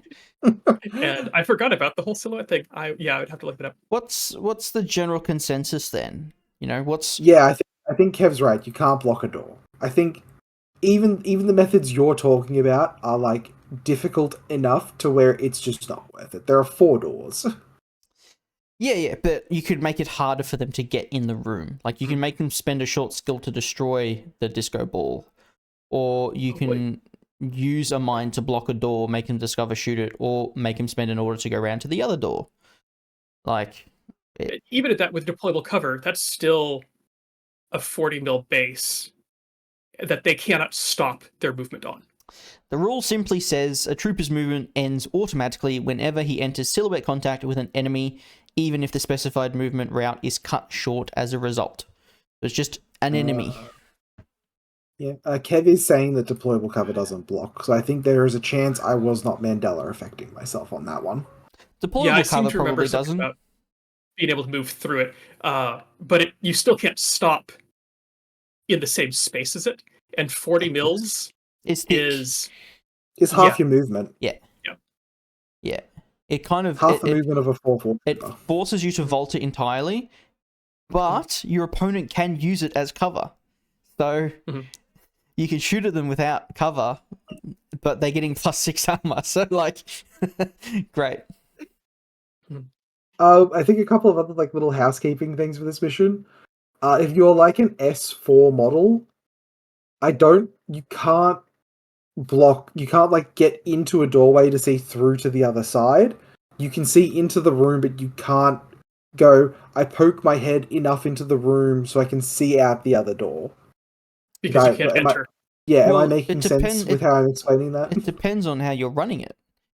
If you're running the room as completely see-through, which I think you should, personally. Oh, you're like true line of fire. I think Armory requires true line of fire. Oh, okay. That's my personal opinion, just because otherwise, it's too easy to kind of sneak around the room. Yeah. Well, I guess since you're going to be one of the TOs for Borderbash, is there going to be like a ruling on the day, or like it might come down to table? Okay. I'm not a TO at Borderbash. I'm just a guy. But Ivory or Kevin might be able to let us know if there's a general consensus. Otherwise, it might be down to table. It's true. We do have 2 TOs in the chat. We do. I've always just run it as see-through because there isn't a specific rule in Infinity that has muddy windows or the other name of the other thing. And that it feels less ambiguous. It feels less iffy. And if you have proper terrain inside the objective room, it shouldn't matter as much. It shouldn't. It just, I suppose it lets people cover part, like at least maybe a sliver of the armory from outside of it, rather than like, I can get right up next to the armory, I can open the door, and then I can dodge inside, and you can't do anything. Yeah. I don't know. I think there are arguments for both sides. It'll be interesting to see if there is a call on the day, or if it will be just a case of discuss with your opponent. It will be a case of discuss your opponent. There is not a there's not a rules way, to be honest. I'd be also fine making a ruling between myself and my opponent, saying that larger models can tow in, like enough to like gain cover from the doorway, but because they have to be over 50% of their base, I believe, to be inside the room. Yep. Then they're not putting over 50% of their base, so they're not inside the room. I don't think that's a contention. I think I think the rules support that pretty well. Like you can't go past the doorway, but you can definitely get cover from outside the doorway. Yeah. And you can definitely flamethrower in with, or chain rifle in with Umara or something. But yeah, how much do you think that? How compatible are lists that run Panic Room and Armory? Do you think they need to be 2 different lists? Do you think there's like, if Panic Room supports the fat boys in the room, but Armory doesn't?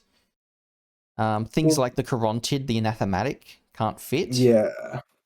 I'm planning to run 2 different lists for them because the models I want to put into the Panic Room will not fit into the Armory. Yep. And I want to be able to put in just enough. Yep. But I also want the ability to start specialists further up the board if possible, even though it's only 4 inches. Yeah. I think it is just down to personal preference. You can go either way. I think if there is a mission, if there are 2 missions which will potentially require a list for them, Panic Room and Armory are those missions, and you can split it up however you so wish. And that will sort of be that'll be my take. Yeah, I also find that if you're considering lists when you're considering writing your lists, we'll move on in a bit, but when you're considering writing lists, you should probably, and you want to win, you should probably always consider the later missions before the earlier ones. Like, it's probably better to write a list for Panic Room than it is for Cryogenics, because statistically, you're probably going to be playing against a tougher opponent for Panic Room if you're winning and winning and winning than you are Cryogenics. Well, I guess we'll get into this more next episode, I guess, but I looked at this mission lineup and started by picking the mission I thought was most demanding, writing a list for it, and then picking the mission that list covered the worst and writing the list there, and then trying to adjust to meet in the middle and making sure everything covered. Yep. Totally. Yep. I'm still kind of up in the air, to be honest. I know as Assassins, I need a Panic Room list. It's not even a question. The list skews, like the mission skews my list so hard. It's just thinking about whether that Panic Room list can play Armory, whether it can do Mind Wipe, whether I have to write like a Countermeasures and a Mind Wipe list, maybe just kind of leave Cryogenics to fend for itself, or yeah. Yeah, totally. One ITS bonus up, we have Stealth Ops. The more I look at it, the more I'm in love. It's so good. Stealth Ops allows you to give a unit that is not a motorcycle, an AI motorcycle, a rem tag or vehicle, the stealth skill, and a silenced pistol, which is a, what is it? It's a BTS, BTS. DA plus AP or DA plus shock. I can't remember. DA plus shock, I think it is. A cool pistol anyway. Allows you to give them stealth virtually, which means, I'm sorry, Jordan, my Boktar has evolved into its final form. He no longer has the weakness of N4 Boktar. He is a stealthy boy. Sorry, it's AP shock, not DA shock. There, okay, AP shock. Because DA shock is viral. Yeah, apparently. yeah. Of course, of course. So yeah, stealth ops is really interesting because it lets you kind of fill in a small gap that some factions have. Like, I know Jordan's frothing over this as Vanilla Pano, like giving a Teuton stealth or giving what doesn't have. No, it's like, giving a Teuton stealth. Is that it? It's given a Teuton stealth. What does for other players? Does like Hetkari have stealth? Like, it's probably no. You can give a Hikari stealth if you want. It's weird. A lot of stuff actually randomly has stealth that you wouldn't like. Jean has stealth for some reason. Yeah, Jean has stealth. Yeah, the big one is a Teuton, Hikari as well. You can give a Crux Knight stealth if you're playing a Crux Knight in vanilla. Crux is a good one. I think it like depends. Like if you're playing Panic Room, for example, giving that Crux Knight stealth might be really good because it's got Berserk, good CC, and can just, it wants to get in that room. If you start it on the table, you can give a Banshee stealth. Yep. Giving a like fast killer hacker stealth is really cool as well, because then you can make especially with that super jump jet propulsion. Yeah, it can be stealthy and an impersonator, or have be in the impersonation state, which makes it even more difficult to play around that. Stealth ops can't go to marker. Oh, that's true. Stealth ops always has to be a model. I also might have been talking out of my ass. I think Banshees already have stealth. 1 second. They do not. I don't think there's not very many drop troops that have stealth. Especially not the cheap ones. But yeah, it's really cool. I'm looking at Boktars and things like that to give stealth, just because fast units that are hackable, giving them stealth just lets you ignore aspects of the game, which is what we love when we want to win games of Infinity. Boktar absolutely loves this because, my experience with the Boktar in N4 was just, it's BTS 3. Yep. And I don't have the tools to clear their hacking nets as well as I need to.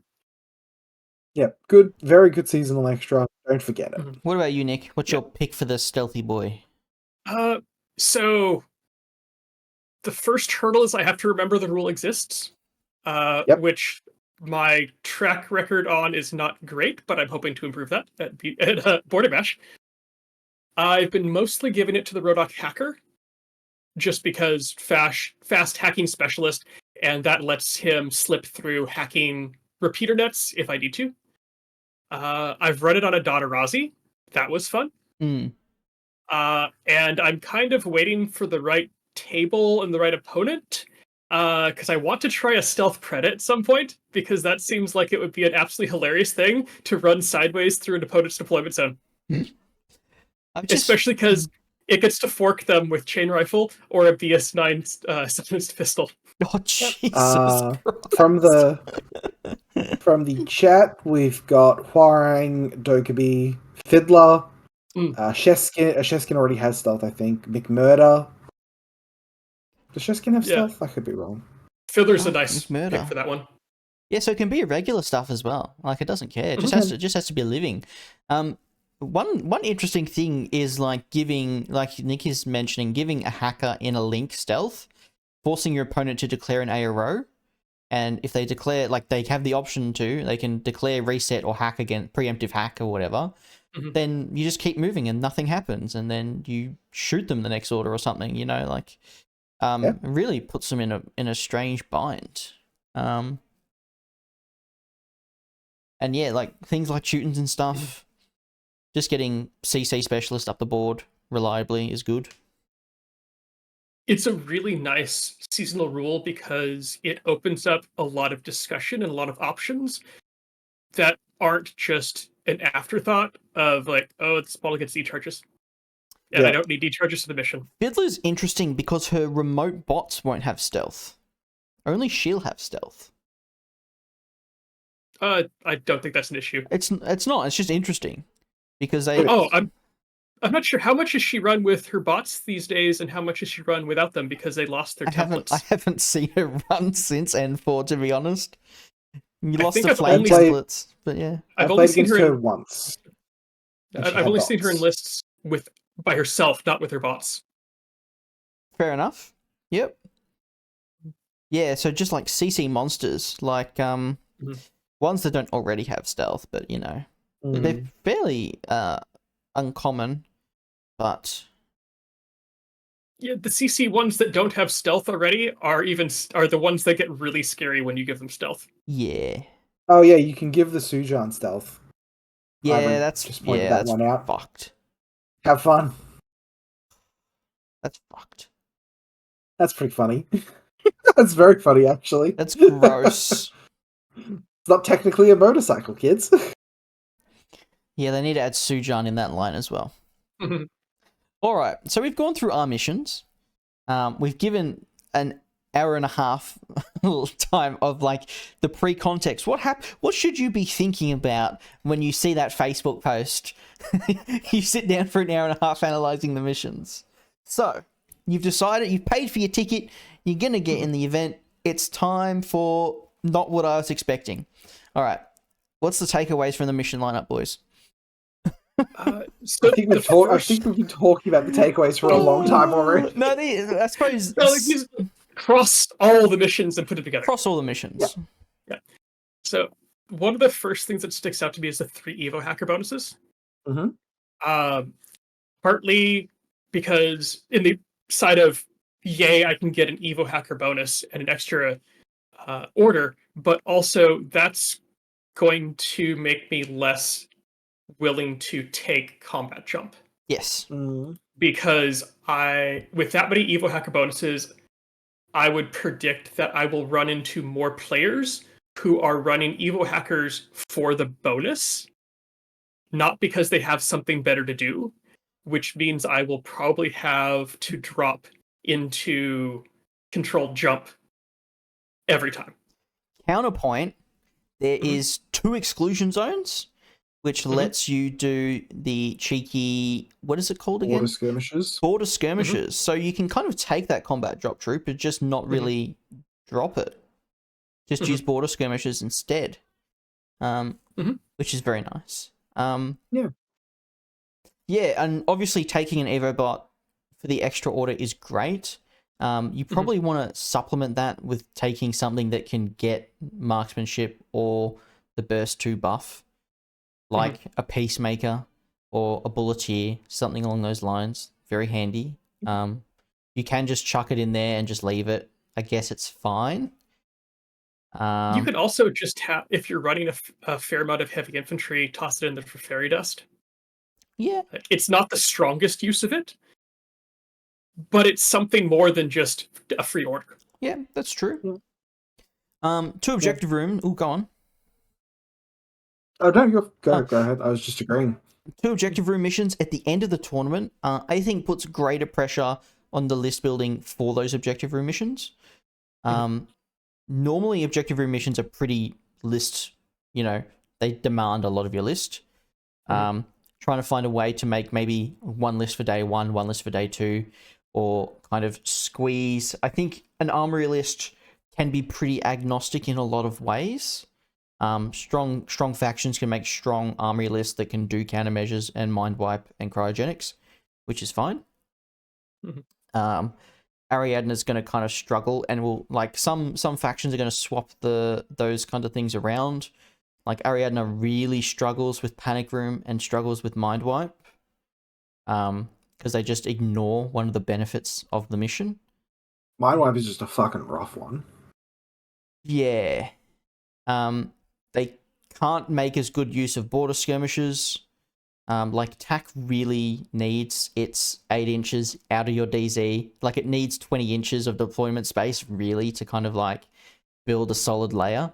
Whereas, if you have 8 inches and you're rolling at -3 just to get out of the DZ, TAC's tax like, oh god, am I taking a vet Kazakh link? how am I finding 15 spaces to deploy stuff? Because you really have to think that in general, tournament tables are going to be less high quality than your casual, like, I'm playing just this mission today table. And 8 inches, having 15 reasonable spots to deploy models within 8 inches isn't guaranteed. Even some tables 12 inches isn't guaranteed to be able to find 15 decent spots to deploy models. Given that both objective room missions are on day 2, that gives the option for people who brought a table or the TO setup tables to be rebuilt between day 1 and day 2. And that then would allow them to focus more on making sure that there's a deployment zone that can be played on both sides for Panic Room. Stealth Ops is awesome, as we've already said. We have 3 missions with exclusion zones and confused deployment. It does kind of make the idea of an impersonator better, but it does make the infiltration slightly worse.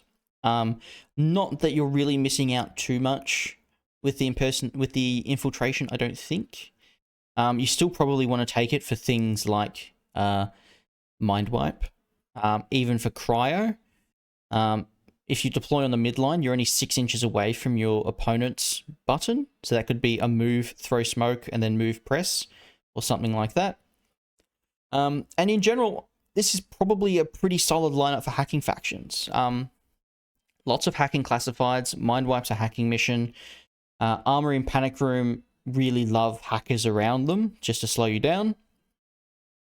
So factions like Combined, maybe less so OSS, but factions like Assassins and White Banner. Anyone with a White Banner seems very good. Anyone with a really good guided plan? Just a note to the chat: you cannot combat jump into an objective room. No, you can't, because it's a closed room. It's what's specifically called out in the examples of buildings and scenery that you can't jump into.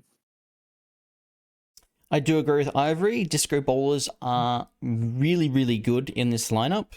Yes. There are just like 2 objective rooms. If you can put like 1 disco ball can get your entire army in the room, really. And you can shoot 2 of them, and they're on good numbers, better numbers than smoke. It's almost 3 times better than smoke to have a disco bowler than have smoke. Jesus. Yeah. So don't play Ariadna, basically. But Ariadna's getting shafted. Kestrel look really good for this lineup. Mate, Kestrel look good for every fucking lineup. Kestrel are the new like top tier. I do everything really well faction. All right. Now we move on to, you've just analysed the missions for an hour and a half, or an hour and 40 minutes at this point. You've paid for your ticket. What do? We go to pre-tournament prep. So,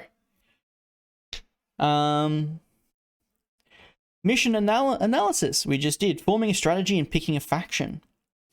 So, we've said this before, but a faction you've practiced with is going to perform better than just picking a faction suited to the missions and trying to wing it. Yep.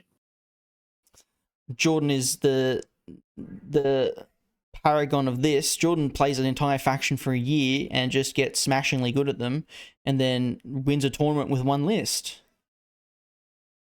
I don't like faction hopping. I like sort of settling on something and just doing that for a while, and it feels really good to sort of feel yourself getting better at something. Yep. Take into consideration the mission bonuses. Anything that reduces the variability of the dice is going to be good for you in the long run. We've definitely known some tournaments to be won and lost over, 3, 4, 5 whip checks. I've got 2 chances to push this button and then I win the game. Oh, I rolled a 17 and an 18. Shit. I guess you win. The important thing for, getting your lists right is, get reps in and practice with it. Try to not completely change your list unless it's like a last resort and you've like played 3 games and just got smashed every single time. What we love to do in Australia is get other players to look over your lists. We're not very secretive with our lists. We're pretty open with it. Good players can offer good advice. Practice the fundamentals. Things like deployment and vision control.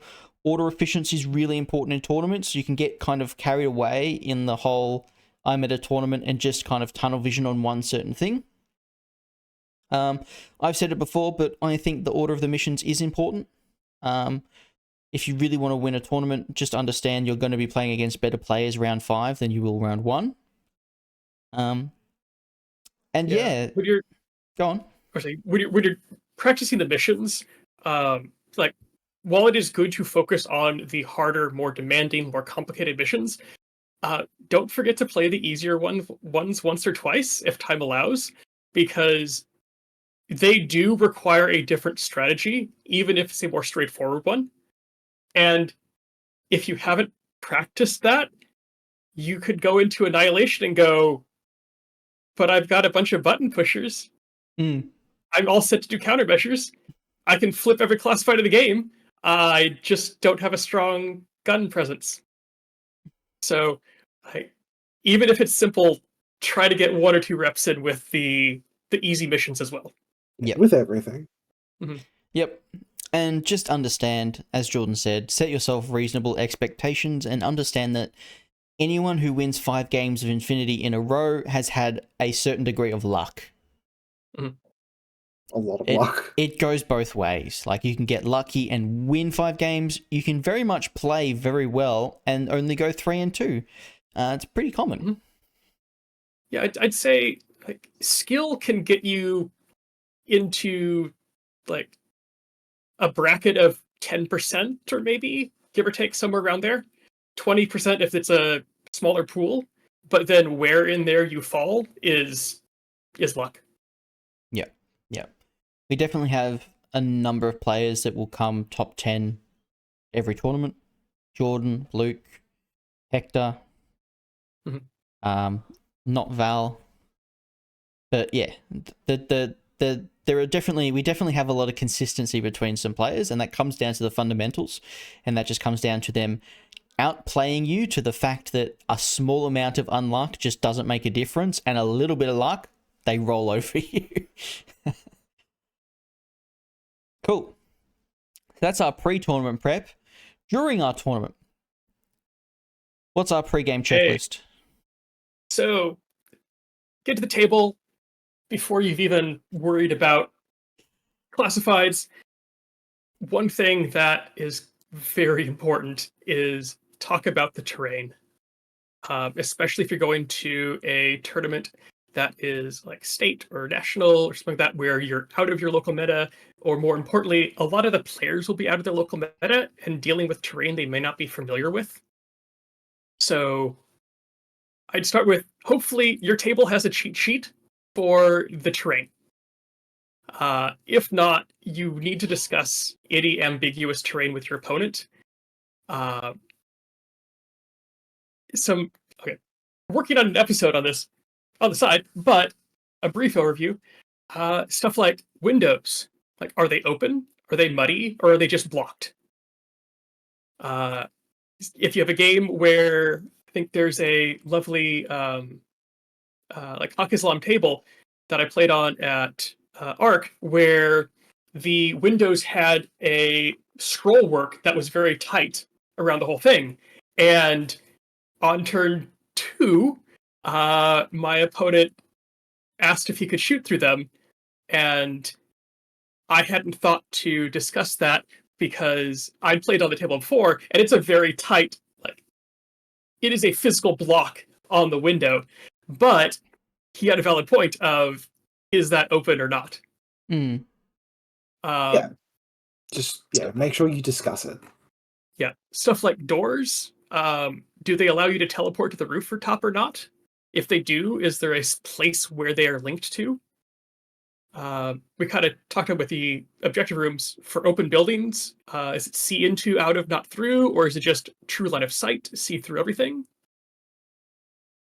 Uh, one of my okay rules wise, it's a more interesting one. Amorphous rock piles, especially if they've got just a pile of debris I or whatever. Especially if it's got a base on it as well. Discuss whether that base is what the true edge of it is. Like, are we talking true line of sight? If you touch the base, does it allow you to get cover from it? How is that going to work? Yeah, Ivory brings up another good one as well with cars. Oh, Talk yes. to your opponent. Does the silhouette go all the way to the ground, or are we shooting ankles? Mm. Probably the most difficult one, foliage. So forests, planters with trees in them, or bushes. God. Hope that there's a cheat sheet for the table, and if not, unless your opponent or you know the normal rules for that table, especially if it was designed as a complete terrain package, that might be a point to call the TO over or find the person who built the table just to make sure, because sometimes tables are built with forests that are intended to block line of fire because otherwise it's an open table. Yeah. And sometimes they're meant just to be accessories. Yeah. If in doubt, call the T over before it gets to the game, because there's no one's going to come out happy if on turn 3 you find out that one of you assumed that terrain worked one way and the other person assumed it worked differently. There's not going to be a ruling that will satisfy both of you. Someone was going to come out of that with a very unhappy game. Yeah. Some other things to discuss with your opponent: dice rolling. Assuming you have dice trays, what happens if the die goes out of the tray? Or are you rolling them on a specific rooftop that has edges? Same thing. Like, what happens if the die does not end up where you intend it to be? Same thing with cocked dice. Talk to your opponent a bit beforehand, but I think it's more important for gameplay. Just if the die is cocked, verify, let your opponent see it and confirm that they think it is cocked as well before you re-roll it. Mine has pretty much always become now. It's like step away from the table. Like, this is cocked. Confirm. Yep. All right. Cool. Yeah. Reroll. Yeah. Additionally, proxies. Infinity is really proxy friendly, and again, if we're talking about national, state, whatever, where a lot of people are out of your local meta, they may not know what you normally use as a proxy for certain models. So when you're walking through your deployment, make sure that you identify what's being used as a proxy, and be forgiving when they ask multiple times what it is. Yeah, don't try to avoid using multiple different models as one group of things. Like, if you're playing 3 Zuyongs, don't have 3 entirely different sculpt proxying as those Zuyongs. If you've got another thing I like to avoid as well, again, just sticking with Yujing, if I'm using a Shang-Chi to proxy as a Zuyong, that's fine by me, but don't also use a Shang-Chi as a Shang-Chi in a different part of your list. No. Try to avoid stuff like that, and you're pretty much going to be fine. Try to actually have models to represent everything as well. People don't generally if you're like, it's a tag and it's an S7 silhouette. Oh, yeah. Not that I would ever accuse someone of having done that, who might be listening in right now. I think the real important thing as well, if you're running a bunch of proxies, and it's let's say you're proxying an entire army as another entire army. I have my Yujing and I'm running it as O12. If your opponent does something that seems obviously wrong, and you go, hey, he actually has martial arts level 4, and your opponent goes, oh shit, I didn't think he had martial arts 4. You go, you can take that back, you can make a different decision. Otherwise, you're kind of just using your proxies as an advantage, and kind of forcing your opponent to relearn everything they've kind of learned already. Like I see a Varangian guard, I'm gonna shoot it. Oh wait, it's a fucking whatever. It's something else. It's a HI with a HMG, and you go, okay. Yeah. Your opponent's not going to memorize all of your proxies in the first 30 minutes of you putting them down, especially if they're all silver, or especially if they're just primed black. Makes them even more innocuous. So just have a level of etiquette that also applies to like dice rolling and stuff. Let your opponent see what dice you roll. Like if I'm rolling a burst, I will roll the dice and I'll just leave them there. I don't need to touch them until I need to roll any more dice. So there's no question about what I've rolled. Just make it so that you and your opponent are having a fun, good game, and that there's, everything's friendly and there's no question of like, oh, he's trying to get me, or he's just trying to win or something like that.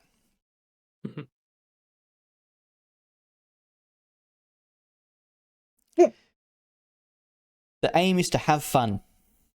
That's why you've gone. What? That's why. Well, I know some people think this is just like take this really hard, but you've actually bought the ticket, to go to the event to have fun, not to win. Unless your entire life is winning, but Jordan. What? I'm just teasing you. I'm washed. What do you mean? You fucking fuck.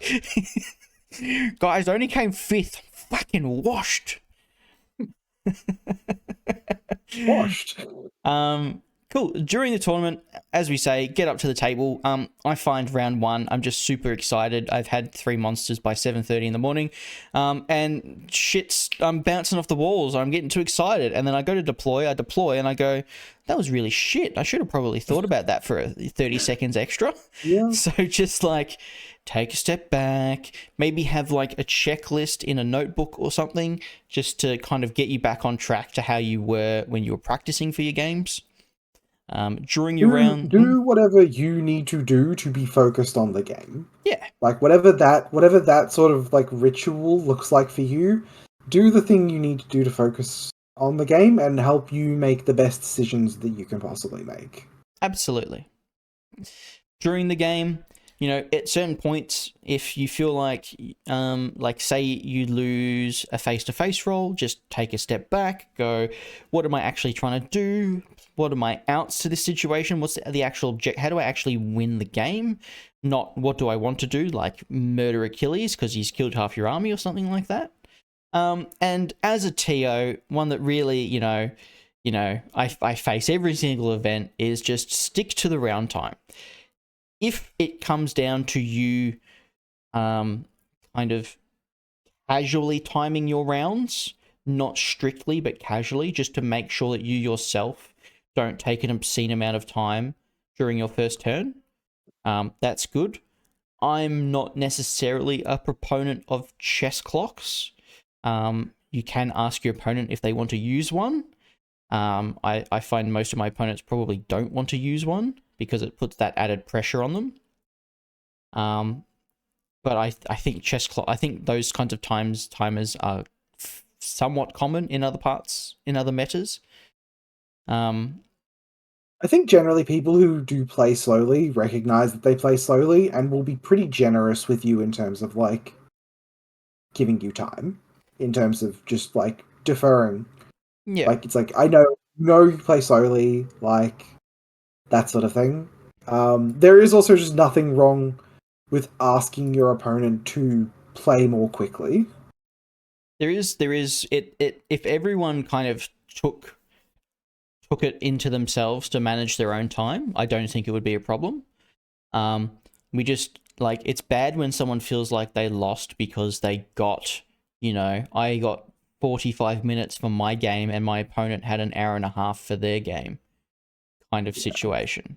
Don't be afraid to speak up. Yeah. Right? Like, just, if your opponent is playing really slowly, tell them to play more quickly. Like, there's nothing wrong with that. And because you got to be aware, like, the TO is going to call time in the round, and that's going to be time in the round. Like, you need to be your own best advocate. Or if you're not comfortable doing that, you can absolutely call a TO over to help you out. Yeah. And even at that, calling the T over, that might be the time to go, like, this game is going really slowly. And even if it's, or especially if it's not a particular player, if like you're two new players and you're going slowly and it's 3/4 of the way through and you just finished turn one, that's a good time to call a tea over, discuss what options you have, and make sure everyone knows if this game is only going to turn to two turns, everyone knows that at the end of turn one. Yeah, I think it's good. So another aspect of tournament practice is practice to a time limit. So you could practice to do your perfect game on TTS, and each game takes 3.5 hours. But being able to play a good game in the time limit is a skill in and of itself. And yeah, just TOs as well. Calling out like an hour into the round, hey guys, you've got 1 hour left. You should be at the end of turn one by now. That is really helpful. Yeah, because some people kind of lose track. They get absorbed in the game. They lose track of where the time is. They're going, oh, it's been 30 minutes. Oh, no, it's been an hour. Shit. I find it's easiest to stay on track at the tournaments where there is a round timer projected up onto the wall. Because it is then very easy to take a quick 2-second glance and know where we are for time. Yeah, and this kind of... It only applies in certain situations. In Australia, we have round 1 lunch, then round 2 and 3. And typically, like, Borderbash might be slightly different because we have the entire whole, and we don't really have an out time, per se. But, for example, at Arc, at the end of day 1, there was a hard lockout at 6:30. So we had to be out of the building by 6:30. Which means there's a bit more pressure on me and the players to actually play quicker, but there's more pressure on me to be like, hey, I'm sorry, this might seem a bit unfair, but I need you to play quickly. Like, I haven't followed your game. I don't know if you haven't had a lot of time, but I can't, like, the game needs to end pretty soon. Yeah. So just practice playing to time. If everyone practices playing to time, there's very little issue, really. Most TOs are happy if you play through lunch. Like, do whatever you want to do. Just like the time between round 2 and 3 is usually 15 to 20 minutes, and then Well, yeah. What you'll see at Borderbash is going to be like everyone will go for lunch. Lachlan Summer, Hector are still going to be playing their rounds until about 10 minutes before lunch finishes, probably. And then someone hands them something they got from their lunch and be like, yeah, someone hands them something. Yeah. And Dion's wanted to get a kebab, so he's shown up like 30 minutes into round 5. Yeah. All right. Post-tournament. So, talk with your opponents. Go, hey, like, what were you scared of? What were you afraid that I was going to do? What do you think I could do better? And reciprocate with them. It'll definitely make you a better player. And just think yourself, self-reflect on how you think you could have done things differently. Sometimes people come up to me and go like, hey, I played on that table too, and I like put a thing here and it was really good, and I was like, I didn't even think of that. I probably should have done that too. And the other thing which probably gets more people than it should is after the fact, and this happens every single event, they will hear, actually, this is how that rule actually works. And you go, really? Because if I knew that, I would have had a better chance, or I would have done this, or I would have done that. And it's going to happen all the time. So you kind of, it's got to be water off a duck's back. You just take it on and go, I know how the rule works now. Next time it won't happen, but during the time you accepted that's how the rule worked and you didn't really have time to figure it out further than that, and that's fine. Like, at the end of the day, it's a dice game. You could get crit every single dice roll after that decision, and you would lose the game anyway. So can't hold on to little mistakes too tightly. Yeah. And if there were small mistakes, especially if the two of you were playing consistently with the same small mistake, whatever. You can correct it for the next game, but you were both playing with the same intention and the same misunderstanding, so it didn't necessarily favor one player or the other, and it wasn't an error on one player.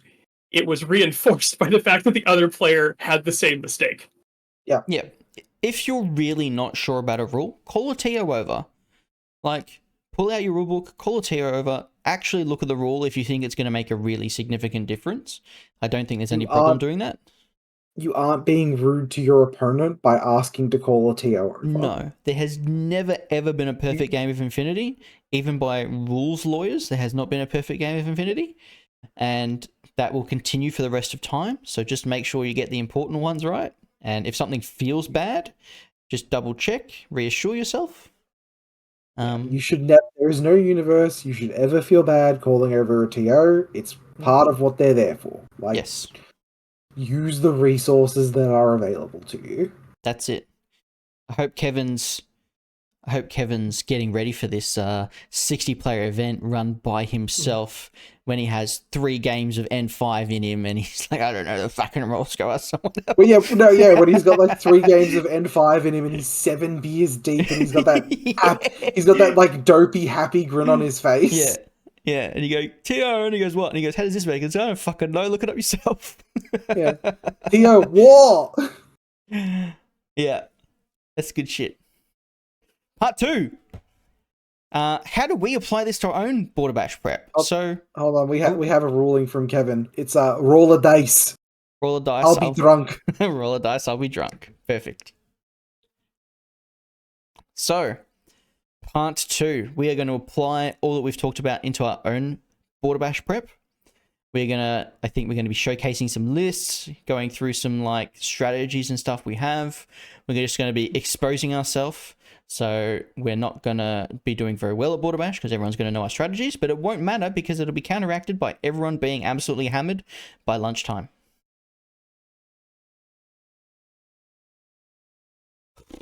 All right, guys. That was 2 hours on the dot. Perfect. Tournaments are hard. Yeah, so I think the moral of this episode is kind of, if you really want to do well, I think the first step is kind of analyzing what the missions are asking you to do, and then placing it in an order of importance. You are always going to have some sacrifices in terms of a mission, unless you get the god mission lineup for a certain faction like OSS, and it's just a bunch of hacking stuff, and you're like, this is great. Most of the time, there's going to be a mission that your list isn't perfectly tailored towards, and you're going to kind of have to, try and fit it in somewhere.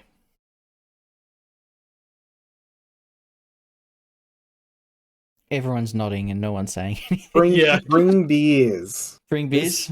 This event has a walk-in fridge. Like, bring beers, have a good time, don't stress too much. Get us to 60 players. I believe the door is wide enough for a trolley. Yeah. Just saying. Oh, yeah, it's wide enough for a trolley. It's wide. Realistically, you could get a small van in. We're getting so fucking loaded at this event. Oh, yeah. It's going to be great. I'm going to get someone else to drive me home. Oh, actually, Kev makes a good point. Like, they do have a kitchen as well, so cocktails, perfectly good. Yeah. Oof. Yeah. Oof. Yeah, no, look. This mission lineup is really interesting. I wouldn't actually. We were talking about it before with practice the easy missions. I don't think there is an easy mission for this event. Honestly, the closest is countermeasures, and that's still difficult. Yes, yeah. As much as we bag on some of the tough missions that we don't like to play, they make for a really interesting mission lineup in a tournament. Yeah. And I think that makes the missions that I wouldn't normally do a pickup game for because they're too complicated, I really am starting to enjoy seeing in tournaments because now I can rock up at the game shop.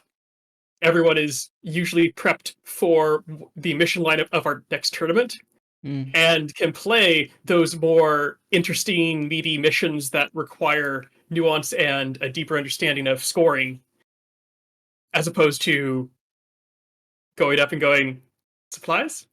No, annihilation. Oh, okay. Supplies? Firefight? Okay. Yes. Australia is pretty good in the fact that we pretty much always have a mission lineup to practice for, which means we're very rarely bored or very indecisive about what mission to actually play. Yeah. I'm getting Ivory hammered by lunchtime. Jordan is defending his title at Borderbash for the glory of loss of lieutenant. Defending is a very loose term.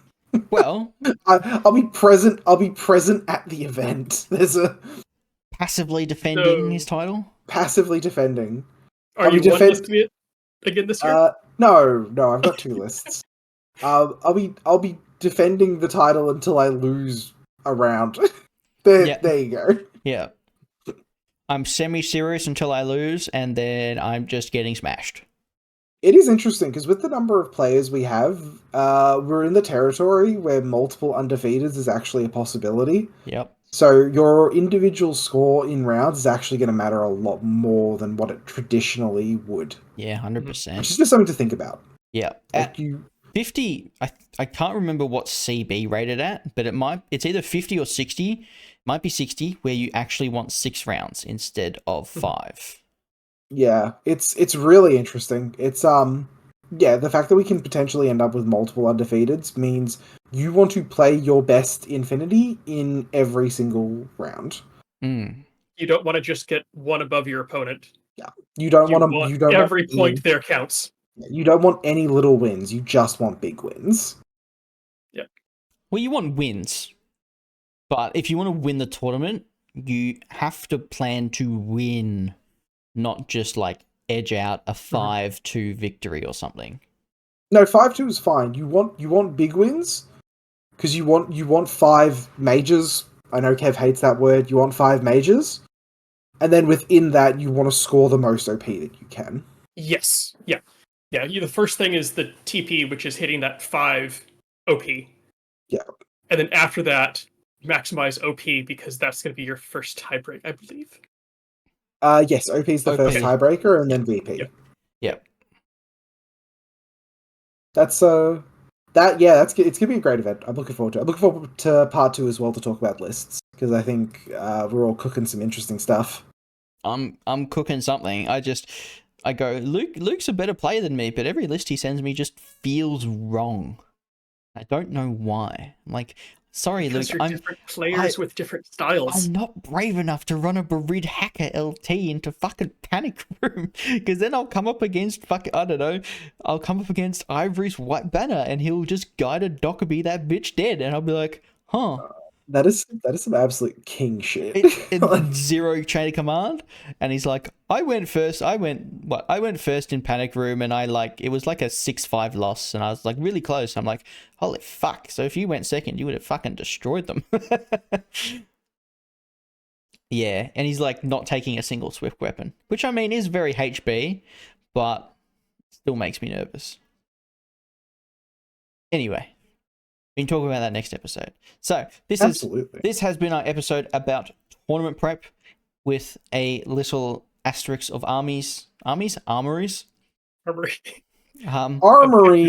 Armories. Yep. Armories just means take disco ballers and then you win.